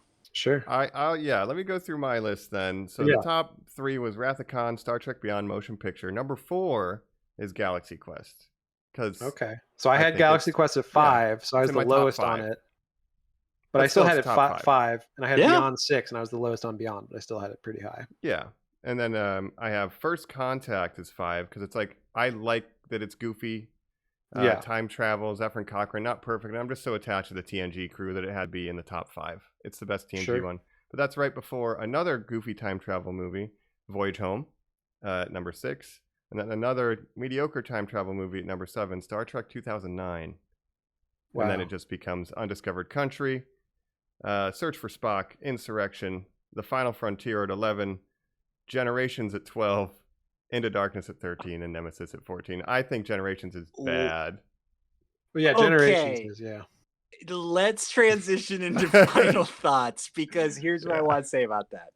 I have Into Darkness right above Generations, and Jacob saying that thing earlier about Kirk being like, never let them take the chair away from you. Truly, I was like, I should Yeah. watch Generations. You have Kirk meeting Picard just for That that is how- alone. But Yeah. here's the thing.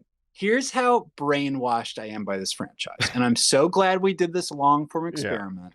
But when I'm saying like, oh, I don't even really remember what goes in that one. Yeah, it's like a funny, silly thing to point out. And that is how it goes when you watch a lot of these films. They get repetitive, you get a little detached, whatever.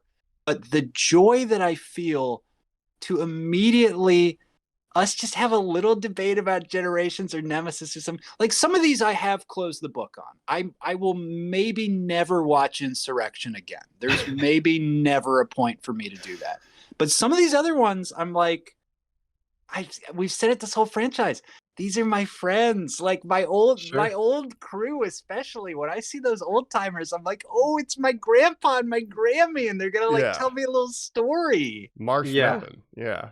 I think that's what's interesting. Marshmelons. Like, the TNG I mean, movies It's charming. overall are not good. Like First Contact aside, like they really did not do well with the movies with TNG.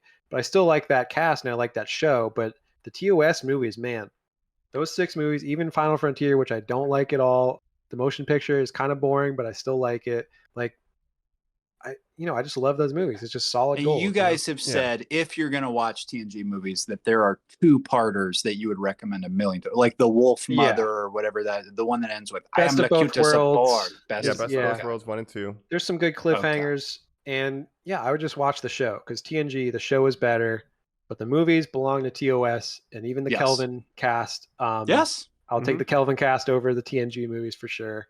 And maybe some of that comes from the amount of success with Wrath of Khan and the other old scientist movies that they're able to mine some of that stuff for the Kelvin movies. They're not doing it from scratch, but TOS, those movies. Well, that's what's interesting. And I wonder, so we've now had 3 iterations of some of these old scientist TOS characters like Kirk and Spock and Uhura, etc., Scotty. Will we ever see recast Picard and Riker and Deanna Troi? Will we ever see a reboot of TNG? I don't think there's ever going to be an opportunity. Yeah. I mean, what would you do? Like get James McAvoy to be fucking Picard? Right. And to do what? To tell what stories? Like, we've already seen the conclusion of Picard's arc in Star Trek Picard. We've seen Old Man, I want to keep flying in space. He's done his shot. I'm trying to figure out why it is that the TOS characters are so ripe for like reimagining with the Pine cast and now with Ethan Peck and we Paul, have no memory really. And all these... That was a little before our time, so we're less attached. Yes. Yeah. That could be. I will also use this opportunity to point out IDW, which is a comics publishing company, has a shit ton of, I haven't read them, but supposedly awesome Star Trek comics that are coming out right now. A currently ongoing Strange New Worlds one, but they're also about to launch a new series that you might like, Jacob, called Picard's Academy, which is his time at the Academy. Oh, that's what they would That do. to me is like the only, you just, you just. For the real nerds out there, there is, of course, is a lot of novels and things written. I don't know how accepted they are as canon. It's kind of like Star Wars, where they're the extended canon or whatever. It's like when they're doing it, they're like, we got the full license, but then immediately it's all just thrown away. Yeah. They're like, the minute they want to do something else. But there's a lot of all of it. A lot of novels that take place post DS9 and Voyager, following Picard and different DS9 characters and stuff, following the Dominion War and stuff, and what Picard's doing. Riker's now a captain of his ship, this Stargazer or whatever. Was it the Stargazer? I can't remember. Yeah, Stargazer. And I've read Riker's a Titan. Right, the Titan, yes. So I have a novel that I've been somewhat reading, but it takes place, so it shows Picard and it shows Riker and it shows the Dax, the new Esri Dax from season 7 of DS9, strangely enough. Yeah. But anyways, there's a ton of extended lore in the novels and stuff. If you're interested in that side of things, just wanted to shout that out as well.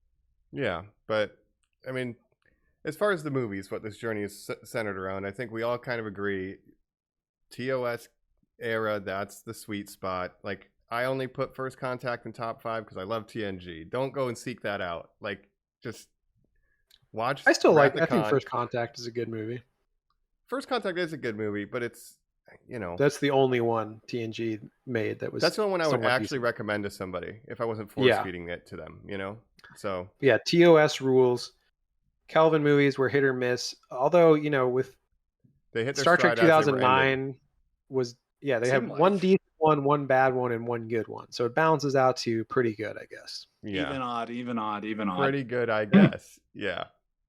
So yeah, what a journey though. I am surprised how different our lists are, but it's weighted by personal experience and preference. But we definitely all have kind of agreed. Khan is you didn't have to take the journey with us, but if you did, we want to know, what were your favorite Trek films? That's right. All my Nemesis fans out there, shout out Tom Hardy. Tom Hardy's a listener to this podcast. Wow. I hope so.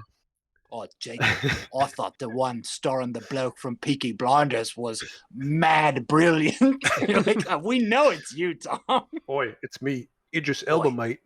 In it, I'm from London. Isn't it?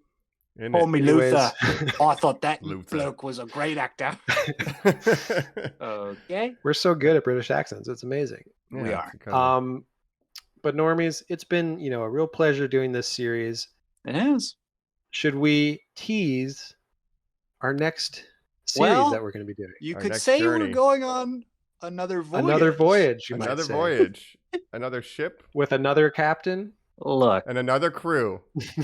look. A 5-year Here's mission. the thing. How long? It truly might be. No, this one's going to be much shorter. We are going to go through just 5 movies. We're going to be doing the Pirates of the Caribbean films. Now, Wow. Normies. We know this is a little bit of a lightning rod. We Why? did the Harry Potter. Tell me why. It's Richard Beltran. We did the Harry Potter films back in the day. We danced around JK, of course, and we had all of our guests on, and we, of course, gave money to, and every episode plugged, Trevor Project, all that stuff. trans health organizations and all that sort of stuff. We're going to be doing the same with women's shelters. We're going to be putting in a plug to some domestic violence funds as well. That is not us appeasing ourselves of this guilt. It is us acknowledging the uncomfortableness of the situation, I think, which is something we are going to hit head on. And then if that makes you uncomfortable, we promise as those films progress, the discussions on that certain instigator will be less and less. So Yeah. Correct. Well, I'll be very interested to talk about these movies. I mean, my general impression is I really like the first movie in this franchise, and then all the rest of them after that I didn't really care for. Don't really remember. Yeah, so it's a franchise that to me has one good movie, a bunch of sequels that I can't remember at all. So I'm looking forward to revisiting, especially Curse of the Black Pearl, which I think I still watch all the fucking time because it holds up so well. So I'm excited for that our generation. It's incredibly important for filmmaking and what it did. And apparently, I'm just a fan of pirates because there is another pirate-oriented piece of media that we are going to be doing an episode on. Yes. So I apologize Like that I'm Galaxy pushing so Quest. hard for pirates. Yes. Yeah. That's No, our Pirates Oh are yes, great. we will have an extra episode on the pirates. You did pitch one that's very pirates good. in popular culture. I mean, they kind of there were pirate movies made back in the 60s and 70s. Well, we're going to do Cutthroat Island, right? Cutthroat Island, yeah. But they kind of were That known was as great. box Matthew office Modine. bombs until 2003. Curse of the Black Pearl rejuvenated the pirate genre, I guess. So we'll just brought back excited to talk about it. blockbusters in a really big way. And it's the only successful ride movie. Yeah, unless you've seen the new Haunted Mansion, right? Jungle Cruise. Yeah. Come on. Big Thunder Mountain, is that what one of them's called? Matterhorn. Where's the Matterhorn movie? Certainly The Rock owns these other IPs. The Rock in teacups. Yeah. Yeah. Dumbo. But really, it did come out at a time, Lord of the Rings at the time. Yes. Really started my interest in movie making, and I actually owned The Curse of the Black Pearl on DVD. I would watch the behind the scenes stuff content on those all the time, like Lord of the Rings, and there was a ton of making of behind the scenes stuff that was really interesting. Yes. So there's a lot of forward to craft that in those series. movies for sure. It's gonna be fascinating. I really can't wait. It's something we wild. wanted to do. Yeah. And there's not really going to be an opportunity otherwise, which is what we look for in these long form. Even though with Star Trek, I believe we did 8 other Star Trek episodes while watching the movie. That's right.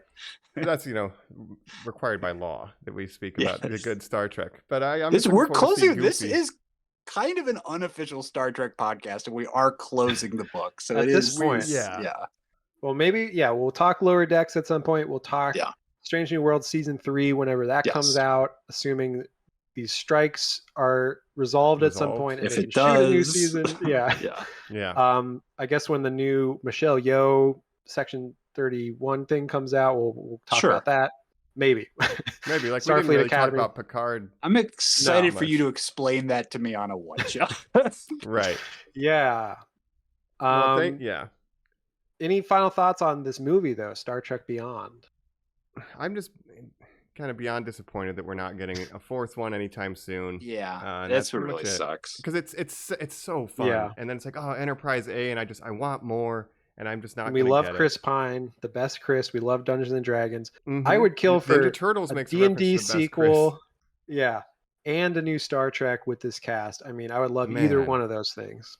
Please. So, Yeah. I hope I Is get one he of them. not a big movie star? Are we wrong about these things? I Apparently think he is, not. but I don't know. He just had bad luck with IPs, I guess. But D&D Yeah. should have been a bigger hit, and maybe if that movie came out after now. Baldur's Gate 3 came out, it would have done well. Yeah. 'Cause There's people a would have been chance like, that they I know just spend that. the money on it because they're making so much on Baldur's Gate. They're like, Yeah. maybe more D&D. Re-release it. Well, and Yeah. they'll do another entry into the "Don't Worry, Darling" cinematic universe. Oh, of course. Yeah. Oh yeah. Yeah, I can't wait for Harry Styles to come back. Ooh. I think maybe for this movie too, those jackets are the second best uniforms in a Star Trek movie after Yes. the Red Monster. Those jackets Yeah, from the sure. Franklin are the second coolest fucking Yeah. uniforms. It's Yeah. hard. I know love the the Red Monster, TNG though. when they had the DS9 era TNG movie costumes. I mean, I'm just nostalgic for that The era of zip Star up. Trek, but Yeah. yeah, The like gray the gray shoulders. shirt with the Yeah. colored undershirt. Yeah, Meh. Yeah. Not as cool as All that right. jacket. no, If Tell you've us what been your listening favorite along, uniform is. Yeah. we appreciate it. Let us know all your thoughts on the Star Trek franchise. Hit us up. It's something we want to talk about. We would love absolutely. to get more continued info. If you're somebody who's like, I like this movies, I don't like these types, hit us up. Tell us that. Add Normies_like_us. Rate, review, subscribe to the show as well. That helps us out a ton while you're there. And hit up our YouTube page where Jacob's putting these awesome videos up. Absolutely. That's right. And if you have any ideas for what we could do after our Pirates series, Ooh, right in. ARG, going from this to ARG. To this. But yeah, we might be out of ideas after this. So Probably will send us be. your ideas. Spock Yeah. de Jacques. But until Sparrow. then, we've been your hosts. This is Colin. Oh, I just got sad thinking about him. I love you. Jeez. Bones McCoy. And this is, I'm not going to do Commander Jock, but for the last time, Captain Jacques-Luc Picard. Hey. Signing off, Normies. Wow. Signing off. Had to do We it to have them. and shall always be your hosts.